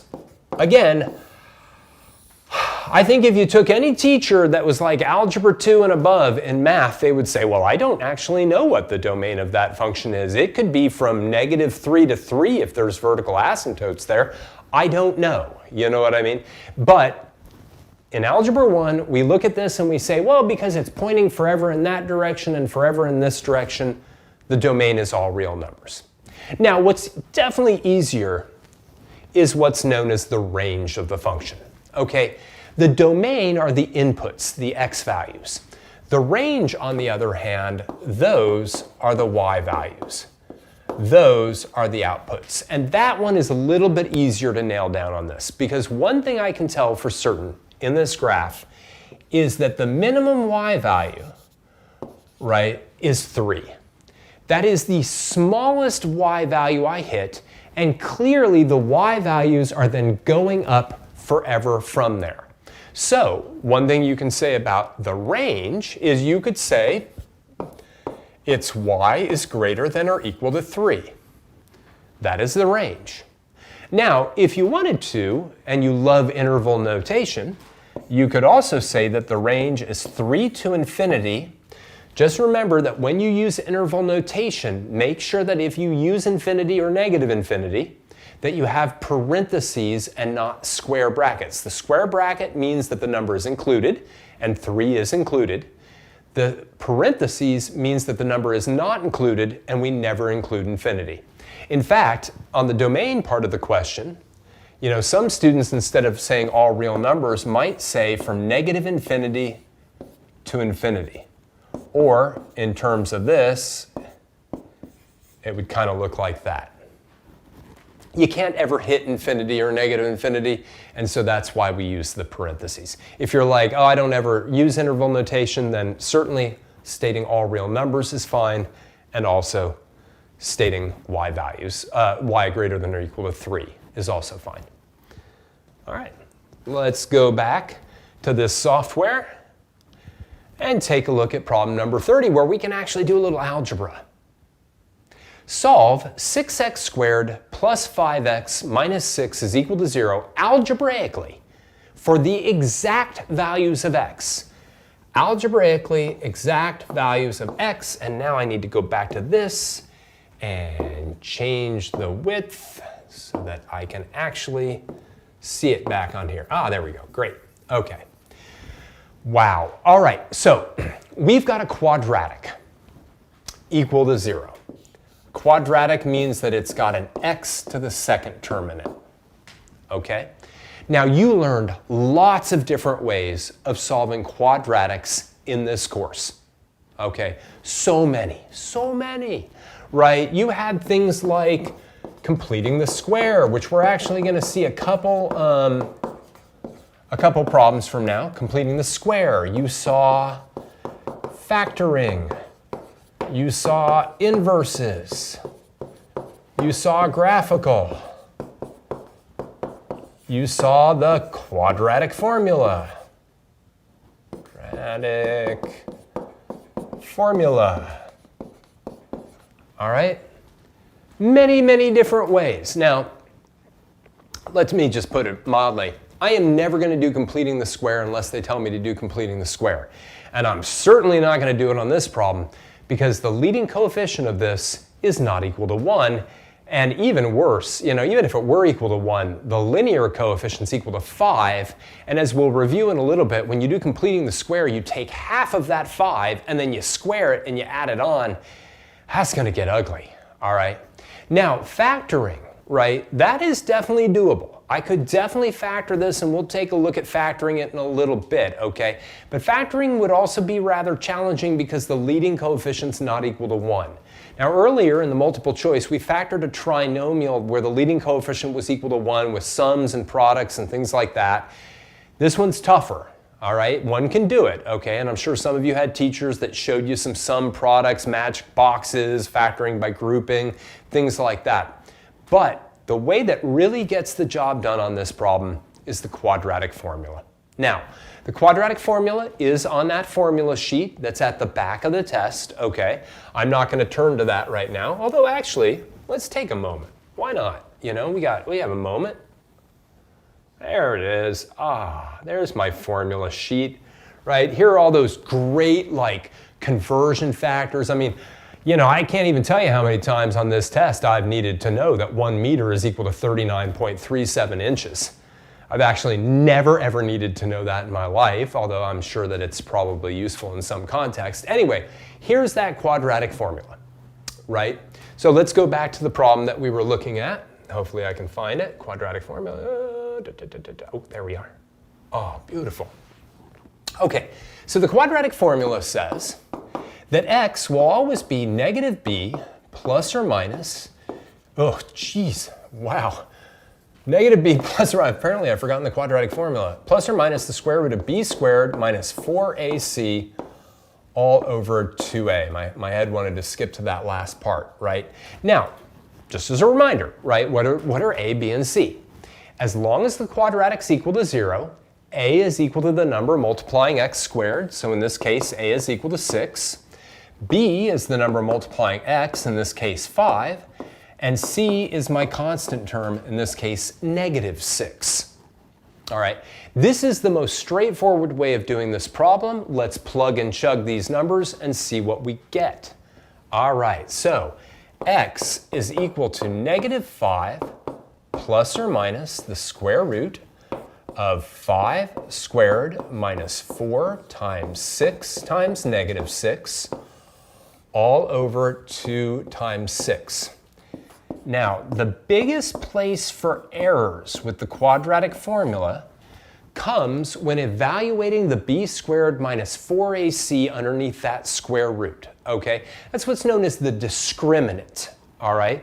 Now, what I would do every single time is open up my calculator. All right, let me just really quickly do handheld only so I can make it a bit smaller. And then it just made it huge. That's great. That's great. Oh, better. Oh, this is excellent. That's because you know what I needed is I needed it like that big. Oh, for goodness sakes. I can't even get it back to this. Okay, I'm gonna just do that again. All right, this is, what is it? It's 5 squared minus 4 times 6 times negative 6. So, all right, here we go. I am going to figure out what the number is underneath the square root without even having the square root there. So I've got my b squared minus 4ac, all right? I'm going to hit enter, and the number underneath the square root is 169. So just for a moment, I'm going to put away my uncooperative calculator. 169, 2 times 6 is equal to 12. Now, one of the beautiful things is that 169 is actually a perfect square. All right? A lot of times with the quadratic formula, the number that ends up being under the square root is not a perfect square, so you end up getting irrational answers, irrational numbers as answers. But the square root of 169 is equal to 13. So I can now say that x is equal to negative 5 plus or minus 13 over 12.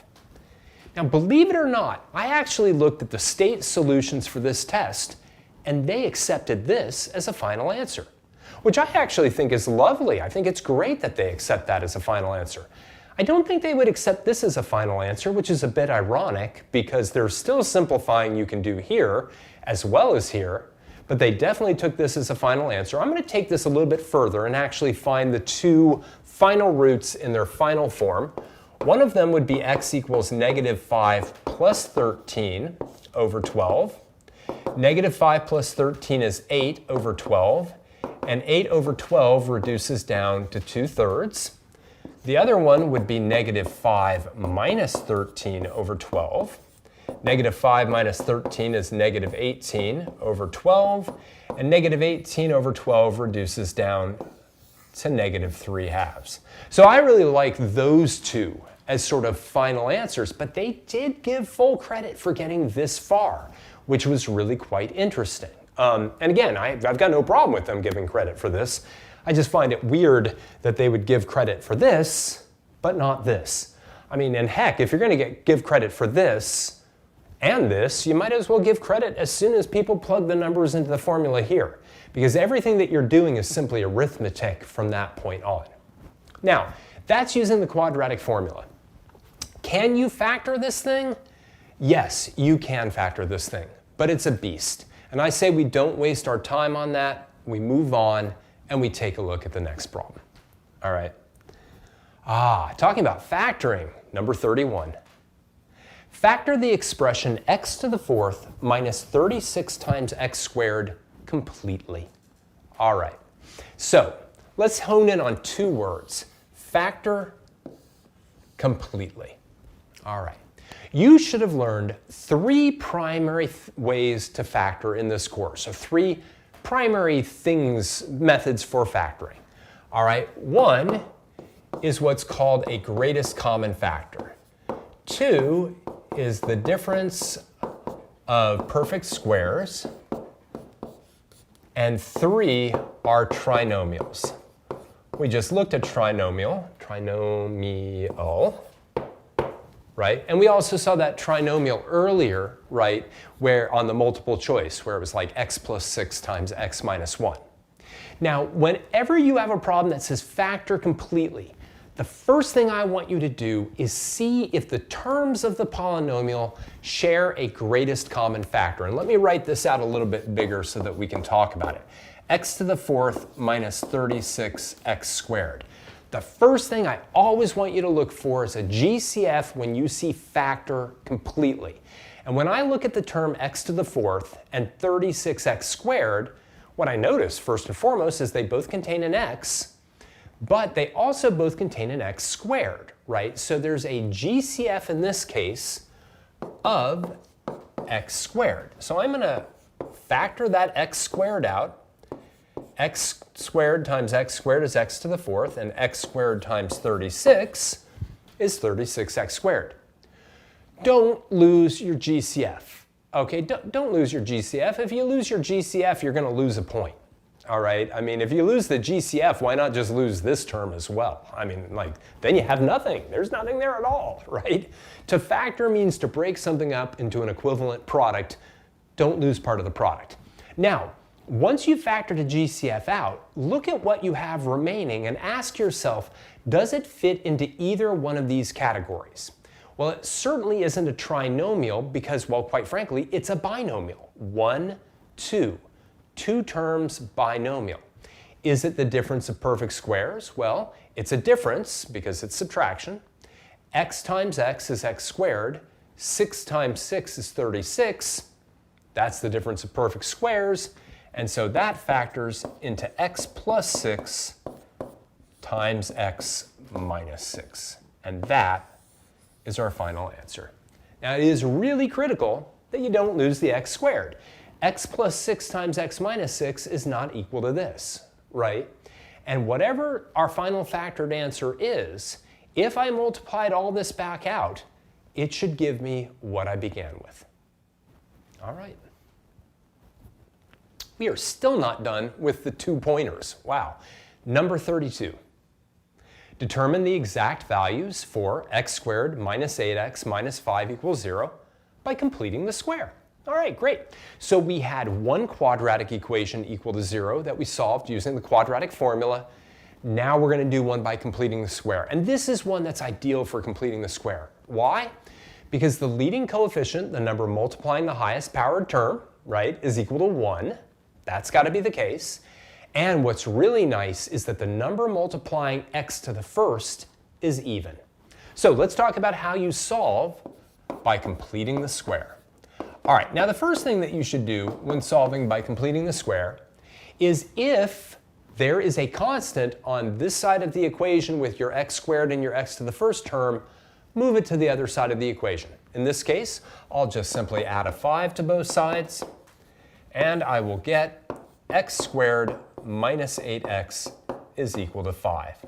Magic red pen came back. All right, great.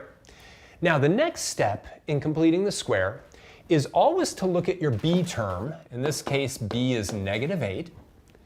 And what I want to do is I want to take half of b, so b divided by 2, which is -4, and I want to square it. That's why it's so nice if this number is even, right? Because if that number is even, then taking half of it gives you another whole number. If it's odd, then taking half of it, you end up with a decimal. Anyway, so I'm going to square this. -4 squared is 16. And that number, I'm going to add to both sides of the equation, right? So I'm going to do x squared minus 8x plus 16 is equal to 5 plus 16. And boy, is it important for you to add it to both sides of the equation. One of the principal ideas in mathematics is if you add, subtract, multiply, or divide one side of the equation by a number, you have to do the same to the other side of the equation, except for in cases like multiplying by 1 or adding 0. Okay, so if I add 16 to one side and I don't do it to the other, you're likely losing both points. 2 points, not 1, 2, right?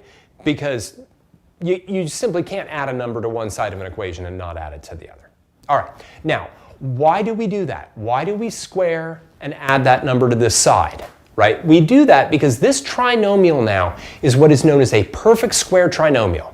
It can be factored, in this case, as x minus 4 times x minus 4, or x minus 4 quantity squared.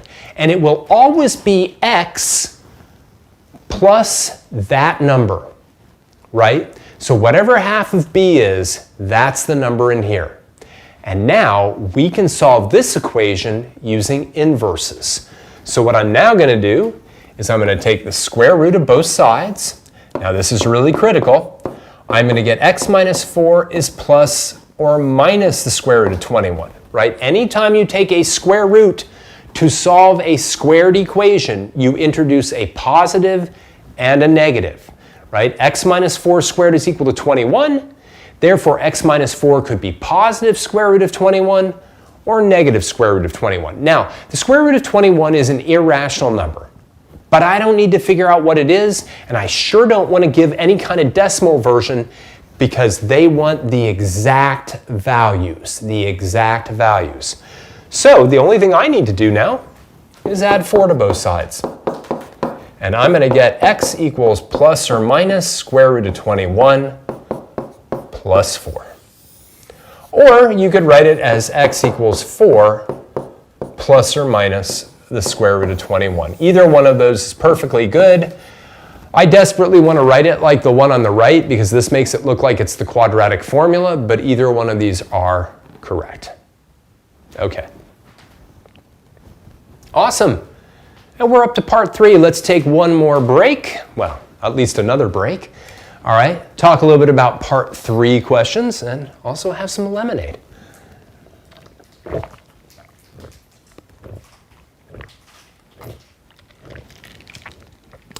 That's good. So good. All right, so we did part 1s. Those were 24 multiple choice questions worth 2 points apiece with no partial credit whatsoever.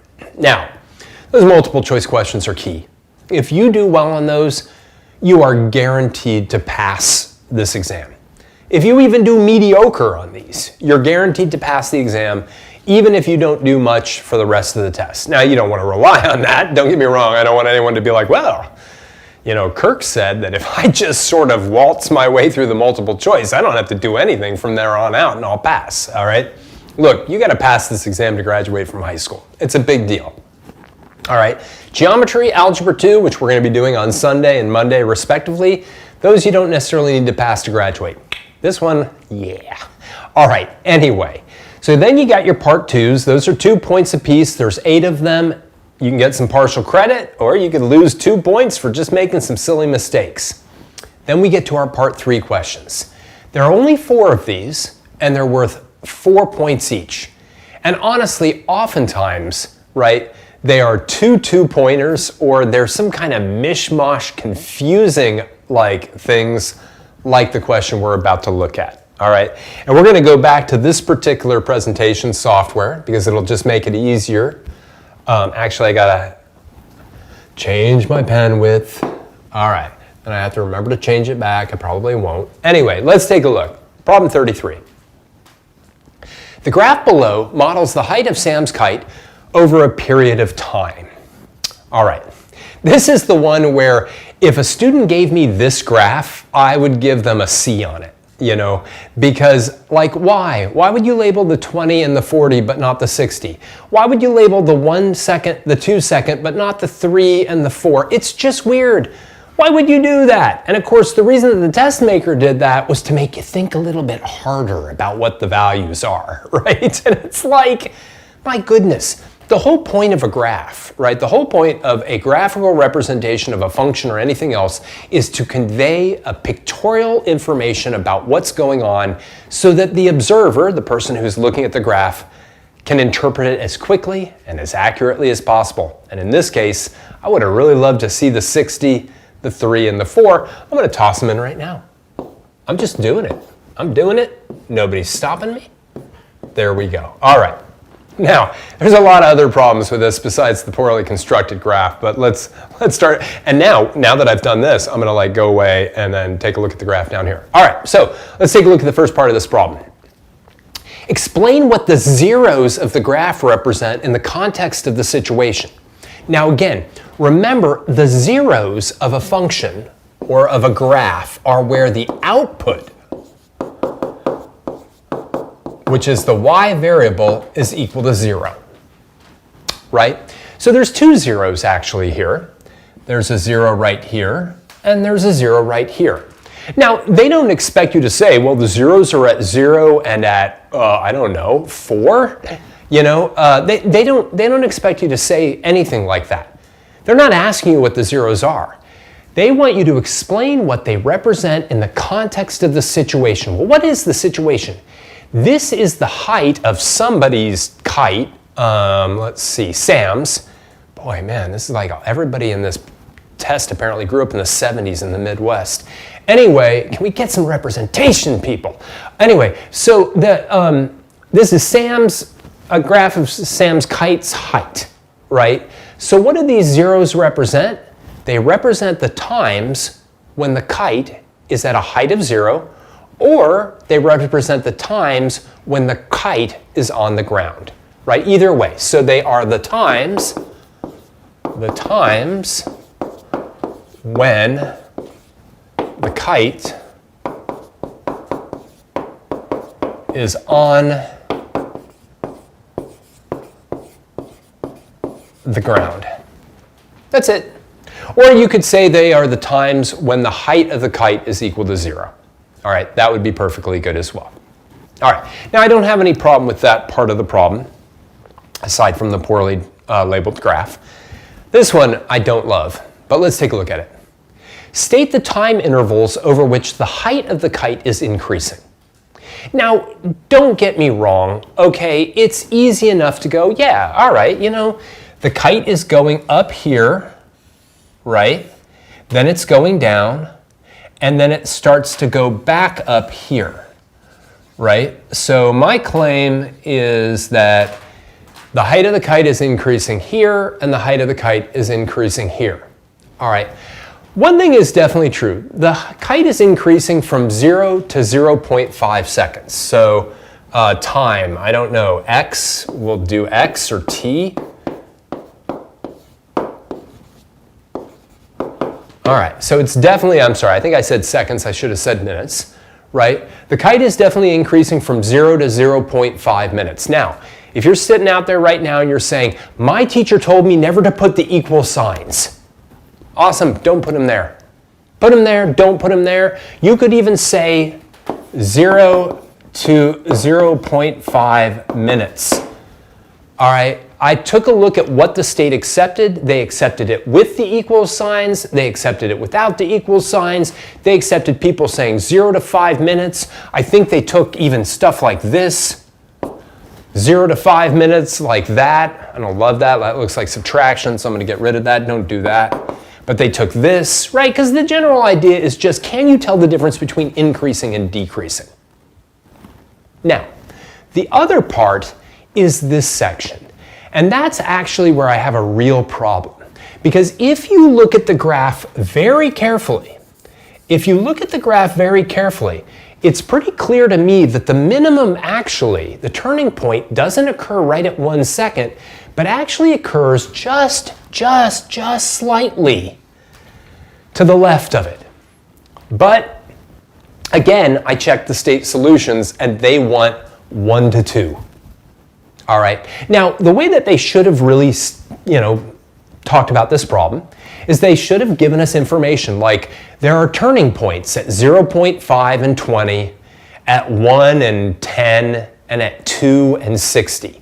If they had said that, if they'd been very explicit about it, this is where the turning points of the function are, then we could say it without doubt. But we actually have to look at this graph and make a judgment call about exactly where that turning point is.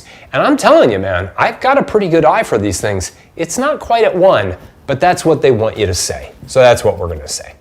We're going to go from 1 all the way to 2. So from 1 less than or equal to x less than or equal to 2 minutes. And again, if you do this because your teacher tells you to, that's fine. The state will accept either one of them. All right, I know that drives some math teachers crazy. What can I tell you? It is what it is. We're not going to get into that very technical calculus discussion right now. It's just not going to happen. Now let's take a look at the last part of the problem, which is actually pretty good. There's nothing wrong with that. State the maximum height in feet that the kite reaches. Well, this is just asking for the greatest height. That occurs right here. There isn't too much of a question there, but that's 60 feet. All right. Now keep in mind, this is a 4-point problem. It's a 4-point problem, right? And the way that it works out is 1 point, 1 point, 1 point, and 1 point, right? That's it, right? 1, 2 here, and then 1 for that last part. It is what it is. All right, let's switch our pen back. Get it nice and thick. And back to here. All right. Next 2-point problem. All right. Oh, actually, this one I want to go back to here. Of course, there's a lot of them on here like this. And that means I want to go back to this. Let's take a look. View. All right. Number 34. Very straightforward. I have no issue with this problem. Number 34. On the set of axes below, graph f of x equals x squared minus 1, and g of x equals 3 to the x. Now, the most important thing here is that when you see this, you don't think it says 3 times x. It's a completely different thing, all right? Now, what you can do, whether you're using the TI Inspire or the TI 83 Plus or anything like that, right, is you can put these things into your calculator and you can generate a table of values. Now, the way that the table of values would look for f of x equals x squared is it would look a little bit like this. So I'm going to do x and f of x. And again, I'd like to save ourselves a little bit of time. All right. But it would look something like this. It would look like negative 3, 8, negative 2, 3, negative 1, 0, 0, negative 1, 1, 0, 2, 3, and 3, 8. Those are the only ones that would fit on there. All right. So I'm going to graph those. Negative 3, 1, 2, 3, 4, 5, 6, 7, 8. Negative 2, 1, 2, 3. Negative 1, 0. 0, negative 1. Got my classic parabola. All right, I'm going to draw it real nice. All right, you're going to have those arrows at the end. Make sure to have them. And also, very important, make sure to tell me that that is f of x. You don't even have to put its equation there, but you have to at least tell me that that's f of x. Now, g of x equals 3 to the x, that one gets a little bit more ugly, all right? So the way that that one is going to look, if you have x and g of x, first, let me just throw in some of the ones that look kind of nice when you look at it on your calculator. On your calculator, when you put 0 in, you find that you get 1. 3 to the 0 is 1. When you put 1 in, 3 to the first is 3. And when you put 2 in, 3 to the second is 9. By the time you put 3 in, you get 27, which is going to be too large. It's going to be just too big. Now, if you put -1 in there, right, that's when you start to get decimals. 3 to the -1 is 1/3, so you end up getting 0.333, etc. All right? When you put -2 in here, it gets even worse. It's 1/9, and that ends up being 0.1111, etc. And then if you put 3 in there, you get 1/27, and that's really ugly. All right, but this should be good enough. Let's actually graph the nice ones first. All right, 0, 1, 1, 3, 2, 9, 1, 2, 3, 4, 5, 6, 7, 8, 9. All right, -1, 1/3, -2, 1/9, etc. And of course, you could always actually look at their graphs on your calculator, and you get the classic exponential, right? What sometimes is referred to as a hockey stick-like graph. All right. Now again, plenty of points. Make sure you have the arrows correct, etc. Never hurts to actually look at the graph on your calculator. Again, we're mostly using the calculator to generate tables of values because we have to have those in order to graph them on the graph grid, okay? But you can actually see what the two graphs should look like by then having the thing produce the graphs.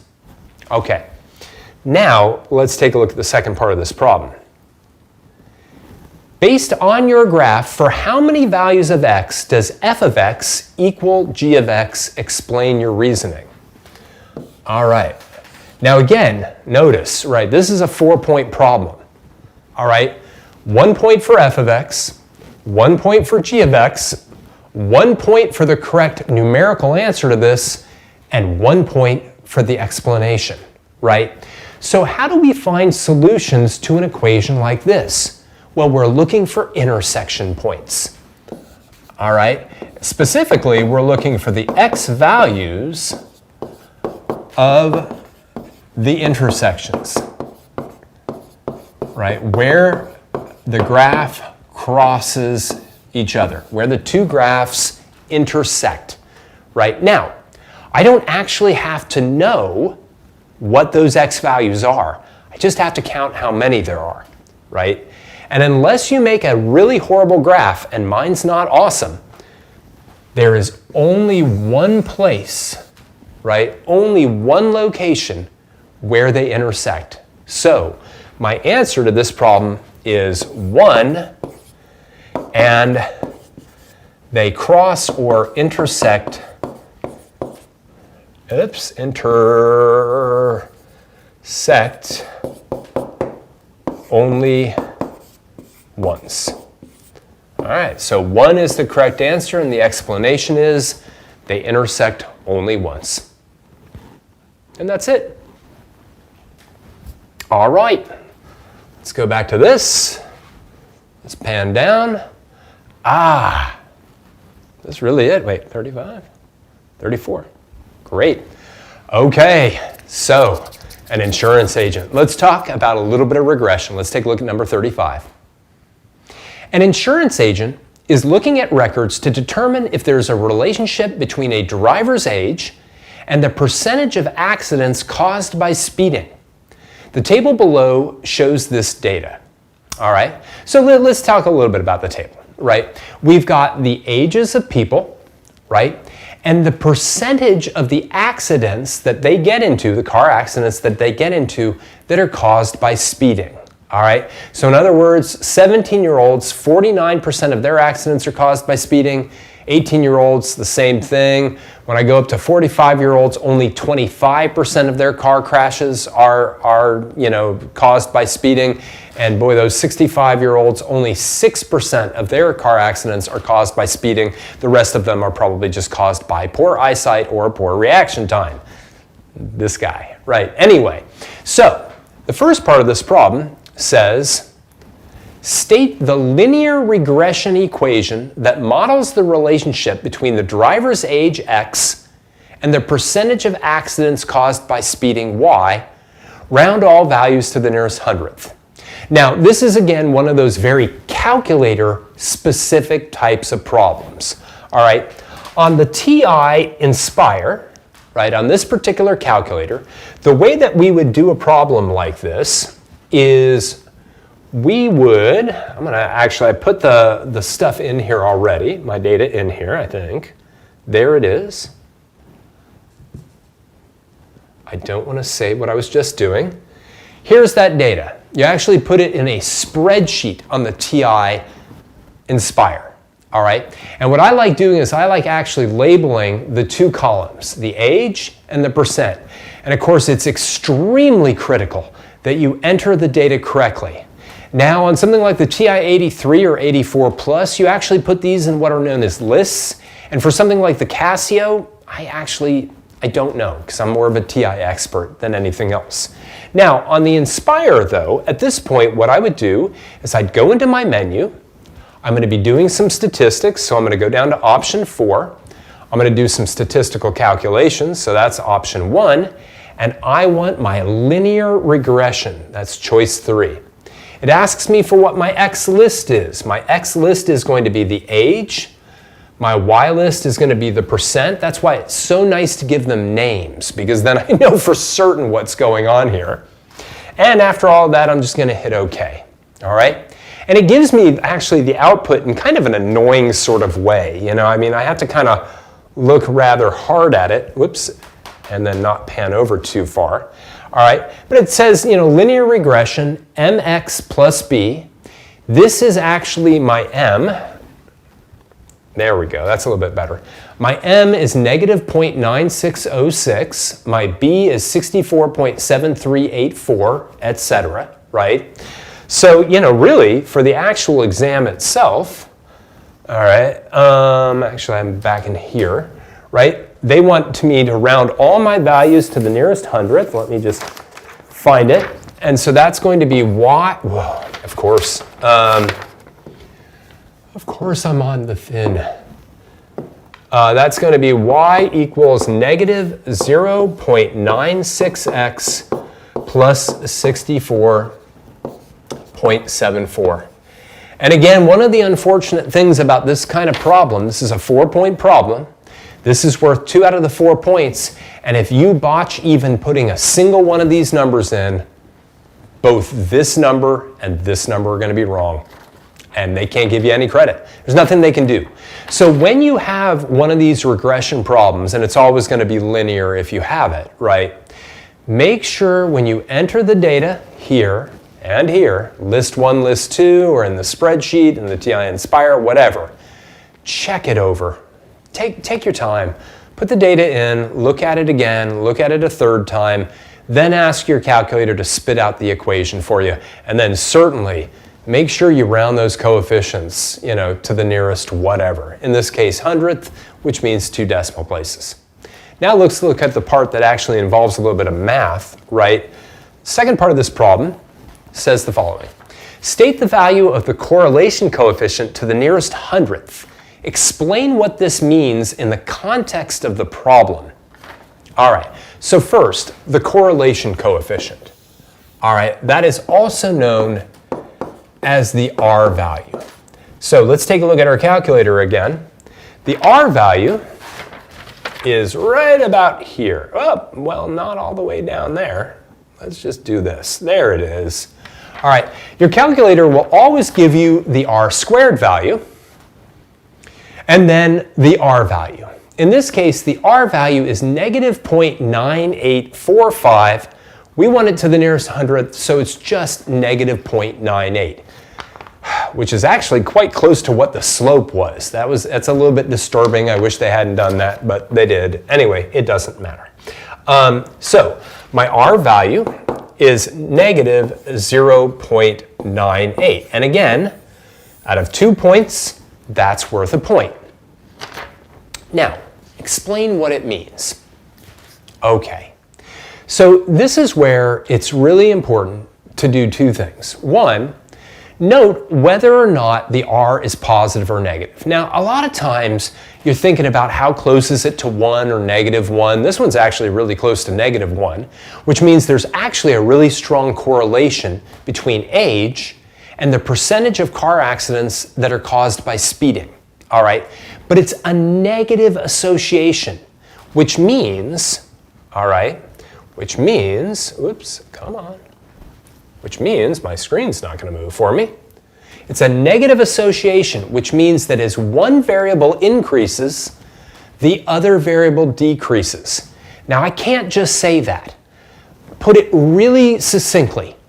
As the age of the driver increases, the percentage of accidents caused by speeding decreases. That's all it tells you. All right? That's it, right? As the age of a driver increases, the percentage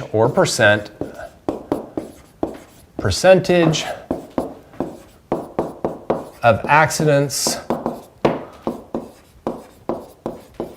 caused by speeding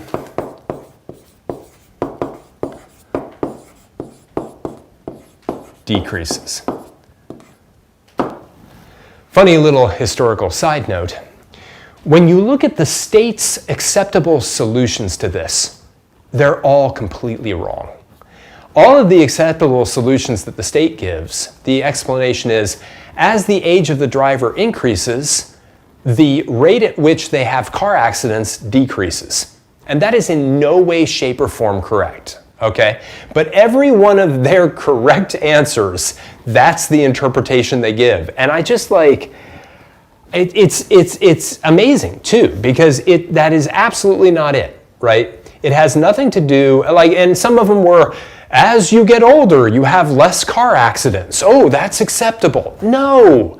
For all we know, people might be having tons more accidents as they get older. Maybe because they're driving more, right? Who knows? Maybe because they can't see. I don't care. That has nothing to do with this problem, right? This problem is all about, as you get older, the percentage of the car accidents caused by speeding goes down. It has nothing to do with the idea that as you get older, you get into less car accidents. That's not in this at all, but all of their correct answers, they had that. And I'm just like, who looks at this stuff? There's got to be somebody. I don't know. I don't know who's looking at it. Anyway, whatever. Let's take a look at a system of inequalities, and we're going to go back to this board, which means I got to change this again. All right. Let's take a look at a system of inequalities. Number 36. Solve the system of inequalities graphically on the set of axes below. Label the solution set S. I love it when they actually say label the solution set. Sometimes they say that, sometimes they don't. All right, so we are going to graph these two inequalities, and we're going to talk about how we do that, all right? But the first thing that we want to do when we graph an inequality with two variables is we want to solve the thing for y. So let's take a look at the first one. The first one is 2x plus 3y is less than 9. And remember what I told you before about solving inequalities. You solve an inequality the same way you solve an equation. You just simply have to switch the inequality sign if you multiply or divide both sides of the inequality by a negative. That doesn't happen on either one of these here, but I thought I'd mention it anyway. So I want to solve this thing for y. The first thing I'm going to do is subtract a 2x from both sides, and no, I don't switch the inequality sign because I didn't multiply. So I get 3y is less than negative 2x plus 9. Now I'm going to divide both sides by 3. And I'm going to get y is less than negative 2/3 x plus 3. All right. So what I want to do is I now want to graph the line that is based on this inequality. I want to graph y equals negative 2/3 x plus 3. So let's review how to graph a line, right? Based on its y-intercept 3 and its slope negative 2/3. So what do? I'll plot the y-intercept there at 3. I will then go down 2 and to the right 3. down 2, to the right 3. Maybe I'll reverse that trend and go to the left 3 and up 2, left 3 and up 2, left 3 and up 2. All right. Now, I'm going to connect those points with either a dashed line or a solid line, one of those two. Now, because this inequality does not include the equal sign, right, I am going to do a dashed line, a dashed line.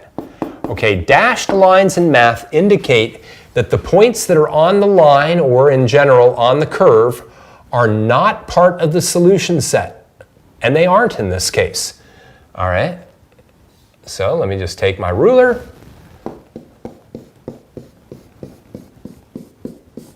Okay, not necessarily the best line, but you will have an easier time. And make sure to label it. I'm going to label it actually with the original inequality. 2x plus 3y is less than 9. And now I have to do some shading. Okay? Now, when it is a less than symbol, I'm going to shade underneath the line. When it's a greater than symbol, I'm going to shade above the line. It's like, okay, right? Like, if I want to get out of the rain, right, I want to stand under the line. Less than is under, so that is the solution set to that particular inequality. All right, I did my first one. Let's take a look at the second one, which is going to be a bit easier. I'm going to do the manipulation of it up here, right? So I've got 2y is greater than or equal to 4x plus 6. To get the y all by itself, I just need to simply divide everything by 2. I'm going to get y is greater than or equal to 2x plus 3. And again, the first thing I want to do is think about graphing the line y equals 2x plus 3. Maybe I'll do this one in red just to spice things up a little bit. All right, so y equals 2x plus 3. I want to make sure I've got that on a good width setting. Okay, so I'm going to go up. I'm going to plot 3. Then I'm going to go to the right 1 and up 2, right 1, up 2. Right, I'm just graphing lines. You've been doing this for many years now, based on slope and y-intercept. Yet again, I'm going to take my ruler and, ooh, that actually is pretty good. Now this time, because it's y greater than or equal to, because there's the equal to symbol, I need a solid line. A solid line. Why is it not drawing a solid line? There it is. Oy, okay. Solid line. Again, I want to label that solid line with apparently a much smaller pen. Label that solid line. Go all the way down with y. Whoops. Come on. Y greater than or equal to 2x plus 3. And because it's greater than or equal to, I'm going to shade above the line. All right. So I got one last thing I got to do before hitting the second part of this problem. And yeah, this is a 4-point problem, by the way, right? I have to figure out the correct place to put the giant S. Well, everything that's shaded in the red is part of the solution to the second inequality. Everything shaded in the blue is part of the first inequality, right? And so where they overlap, right, where they overlap is the solution set to my inequality. So I just got to get that S anywhere in the overlapping section. Anywhere in the overlapping section. Okay. Let's take a look at the second part of this problem. Determine if the point 0, 3 is a solution to this system of inequalities. Justify your answer. Okay. So there's a bunch of different ways of doing this. I'm going to go back to blue now. All right. I want to know if the point 0, 3 is a solution to this system of inequalities. Now, you can do this sort of numerically. You can also do it based on the graph. Here is the point 0, 3. All right, now, one real easy way of doing this is saying no because it lies on the dashed line, and the dashed line is not part of the solution set. So Without doing any additional work, I can say no because it lies on the dashed line, which is not part of the solution set. All right, so that just visually is one easy way to do it. All right, but another way to do it is to see if it makes both of these inequalities true. In order for a point to be a solution to a system of inequalities or to a system of equations, it has to make both inequalities or both equations or equalities true. Let's see what happens if I substitute 0, 3 into the first inequality. Right? So this is sort of doing it more algebraically. I put 0 in for x, I put 3 in for y, and let's see if that's true. Well, 2 times 0 is 0, 3 times 3 is 9. Let's see, 0 plus 9 is 9. Is 9 less than 9? And the answer is no, right? That's false. All right, so another way of doing this is saying no, because it doesn't make the first inequality true. Right? Now you might say, well, what about the second inequality? Surely I should substitute it in there as well. And the answer is no, no, no. Right? I don't need to do that. Right? Now, if the first one had been true, I'd want to substitute it into the second one to make sure it was also true. Okay? So if they had flip-flopped these, I would have to do that. But the plain fact is, to be a solution to a system, it has to make everything true. So as soon as one of them's false, it's not a solution to the system. All right. Well, let's get out of there. Let's go back to our test here. And next problem. And we have reached our part 4. Let me try to get this. Come on. There we go. Fit the width. All right. So one last little break. It's now just a little bit past 8:25 in the evening. We've been going for a little bit shy of 2.5 hours. We've worked through part 1s that are multiple choice questions, part 2s, which are 2-point free response questions, and part 3, which are 4-point free response questions. And now for some lemonade.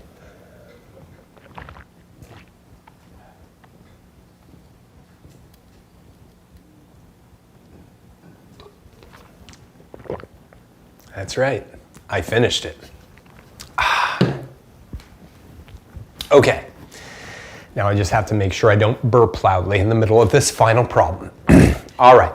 So we have one last problem in the algebra test. It is a 6-point problem, all right? Oftentimes it's then broken into a bunch of 2-point problems each, all right? Which is pretty much the case here, okay? But that is what it is. Now, what we're gonna do is, yet again, we're gonna go back here, all right? And we're gonna take a look at the problem in this presentation software. So let's take a look at the last problem we're gonna do tonight, problem number 37. At an amusement park, the cost for an adult admission is A, and for a child cost is C. And for a child, the cost is C, sorry. For a group of 6 that included 2 children, the cost was $325.94. For a group of 5 that included 3 children, the cost was $256.95. All ticket prices included tax. The first part of the problem asks us to write a system of equations in terms of A and C that models this situation. All right, so we just graphed a system of inequalities. This is a problem with a system of equations, all right? And it's a classic, okay? And they made it more difficult than it had to be, but it's still basically a very routine problem. And here's what I mean by they made it more difficult than it had to be. Number one, They said all ticket prices include tax, and I know from talking to my daughter who took this test last year, she got quite confused by that statement. She started to think, well, do I need to account for the tax? Do I need to deduct the tax because the price included the tax, and therefore somehow I got to get rid of the tax? I don't know what the tax rate is. Look, they probably should have just left this out. But when they say something like, this includes tax, then what they're basically saying is, don't worry about tax. Now, I'm not sure how many people, how many 8th, 9th, and 10th graders taking an Algebra 1 test would be like, oh, I wonder if I should consider tax.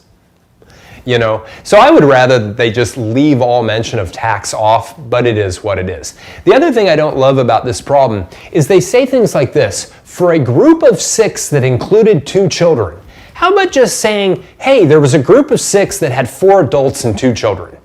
Because when you say a group of 6 includes 2 children, well, I don't know. I mean, are the other 4 then necessarily adults? Or could some of them be children? Maybe some of them are teenagers. Are they children? I don't know. You know what I mean? So it's a little bit confusing, but they had to do that to kind of make you think about that a little bit. Okay, now after all is said and done, let's get this system of equations. Now, how are we going to do it? Well, we know that A is the price for an adult and C is the price for a child. So let's take a look at this first group. That first group has 6 people in it and it's got 2 children, which means it's got to have 4 adults. So if we just wanted to calculate how much they spent in tickets, which apparently include tax, right, we would take 4 and multiply it by the price of an adult ticket, plus 2 and multiply it by the price of a child's ticket. And when we add that together, we would have to get $325.94. All right, so that's the first equation in our system.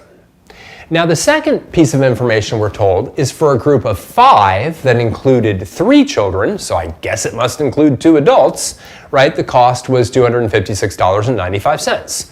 So now I can say, well, if I wanted to calculate how much their tickets cost, I would take 2 times the adult ticket price plus 3 times the children ticket price, and that would have to be $256.95.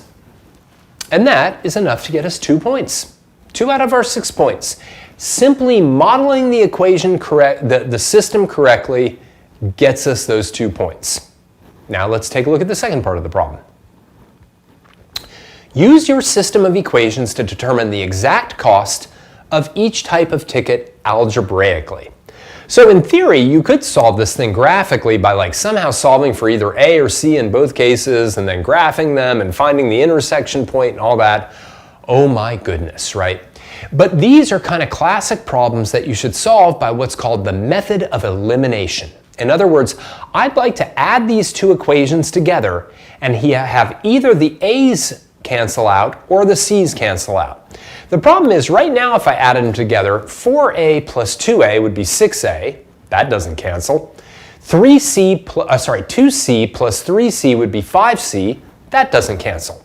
I need additive opposites, right? If I got 4A, I'd really love to have negative 4A. Or if I had 2C, I'd love to have negative 2C. But I don't have that.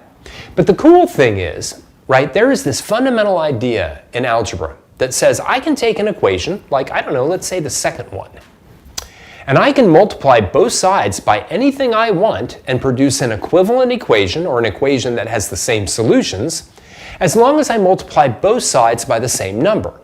Now, the cool thing is, I can turn this 2A into a negative 4A if I simply multiply both sides of this equation by negative 2. And I've got to multiply both sides of that equation by negative 2. Now the first equation I'm not going to do anything with whatsoever. I'm just going to write down 4A plus 2C is 325.94. But then I'm going to multiply the left-hand side of this equation by negative 2, which is going to give me negative 4A minus 6C. And of course, this is where my calculator is extremely helpful. 256.95 times negative 2 is negative 513. How about negative 513.9? Okay. So far so good. All I've done is multiply both sides of this equation by -2. Watch out. Multiplying the left side by -2, but not the right side by -2. We've talked about that before. That is a huge, huge error, right? What you do to one side, got to do to the other side. That's great. This white sheet of paper, it just doesn't show up at all on the camera. That is awesome. Anyway, I just noticed that for the first time. Okay, so now what I'm going to do is I'm going to add these two equations together. And when I do that, the 4a and the -4a are going to cancel out. They're going to be equal to 0. 2c plus -6c is -4c. And of course, I'm going to take my calculator out and I'm going to add 325 to -513.9. And I'm going to get -187.96. All right, and again, that's just all calculator work. You don't need to see me do that, and the night's getting late, so why do it? Now what I'm going to do is I'm going to divide both sides by -4, and I'm going to get c is equal to 46.99. All right, and that seems completely reasonable. All right, let's talk about why, right? First thing that would be unreasonable would be an answer that was negative, right? The second thing that would be unreasonable would be any answer, and let me make this decimal point a little bit bigger, would be any answer with more than 2 decimal places. Remember, we're talking about a ticket price. So the cost for a child's ticket is $46.99, right? Well, I don't know how I just ended up erasing those things. Let me just get those. Let me do that. That's good. All right, so that's reasonable on a number of different levels. It's not negative. It's got the right number of decimal places. Don't get me wrong, you could have less than 2 decimals. You could have 1 decimal place or none at all, right? But you couldn't have 3 or 4 or 5, not unless you went to a gas station. That's the only place where you can have like a fraction of a penny, at least, you know, that you've experienced. Okay, so now I have the ticket price for a child. I now need the ticket price for the adult. How do I do that? Well, I now take that and I can substitute it into this equation, this equation, this equation, this equation. It doesn't matter. I can substitute it into any of those equations and solve for a. I'm going to just substitute it into the first one. I think I'm going to substitute it into the first one. Yeah, 2a, yeah, right, yes. Actually, what? 2c plus 4a, 3c, yes, sorry, just looking at what I did. Okay, yeah, so I'm going to actually substitute it into the first equation. My apologies for that. And I'm going to do this. 4a plus 2 times 46.99 is equal to 325.94. And again, it really doesn't matter. You could put it into the first equation, the second equation, the modified equations, whatever. And now you're just solving for a, right? Again, let me just make this a little bit bigger. So I'll get 4a, just multiply the 46.99 by 2. That's going to be 93.98 is equal to 325.94. This is just a simple 2-step equation now. Subtract 93.98 from both sides. Right? It's going to give me 4a is equal to 231.96. Divide both sides by 4, and a will be 57.99. All right. And I like that as well, for the same reasons as I liked this answer. Plus, I like it because it's a little bit more than this one, right? Generally speaking, adult tickets cost more than children's tickets at most places. There might be some exceptions to that. So all around, it's good, right? Now, really, this is where the problem should end. In my opinion, this should be 2 points, this should be 4 points, and this should be a done problem. But for some reason, they decide to throw just one more little piece in. Let's look at that last part. Determine the cost for a group of 4 that includes 3 children. All right. In other words, we're now looking for what the cost of 1 adult plus 3 children would be. Right? It's a group of 4 that includes 3 children. So we now just have to take our answers from the above. That would be 1 adult, 57.99, plus 3 children, 46.99. We literally just have to put that into our calculator, and we'll get 198.96. I didn't actually look at the rubric on here, so I don't know how the 6 points were broken down. I really hope it wasn't 2, 2, 2, primarily because, boy, if this thing was worth as much as that part of the problem, that's a real shame. You know, what I'm hoping is it was 2, 3, 1. It's certainly the way that I would have done it had I been forced to like allocate the 6 points, but I'm not sure. I'll be honest with you. All right. And that's the test. Let me just get out of this really quickly and make some closing remarks if I can. Here we go. Bring it all the way back up to the top. All right, so that's the whole exam, right? We've got our 24 part 1s, we've got our 8 part 2s, our 4 part 3s, and our 1 part 4. Often the part 4 is a system of equations. It's often a word problem with a system of equations. They like those. There's some beefy algebra in it, some modeling, things like that. They're good problems, so you should be completely prepared to see one 2 days from now and not be surprised if you don't. You know what I mean? Because you never know. Sometimes these tests can be kind of unpredictable. Now, all right, you've got 3 hours for the test. The test is 2 days from now. Right? It's on Thursday. I think it's in the afternoon, but make sure to check with your local school district in terms of the exact timing of the exam.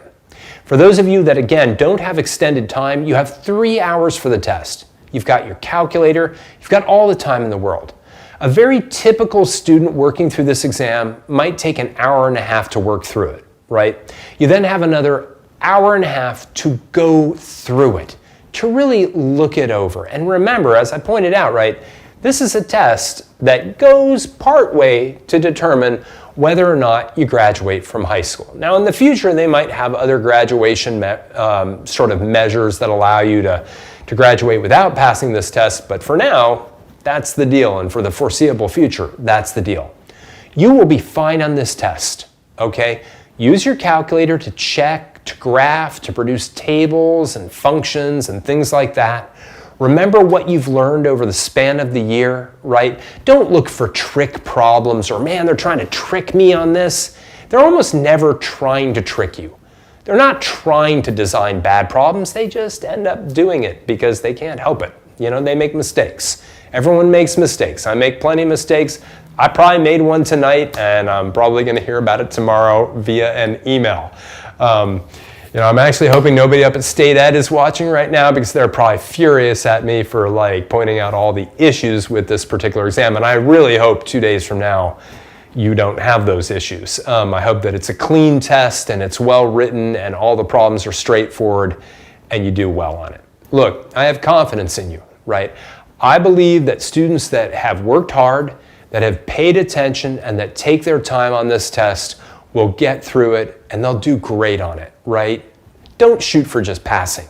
Shoot for doing well on it. Shoot for, I went home this summer after leaving it all on the line on this test, and I know I did well on it, because I know you can. All right, I'm going to say goodnight for now. This has been the eMath Instruction YouTube Live Regents Review for the New York State Algebra 1 Regents exam. My name is Kirk Weiler, and until I see you again, keep thinking and keep solving problems.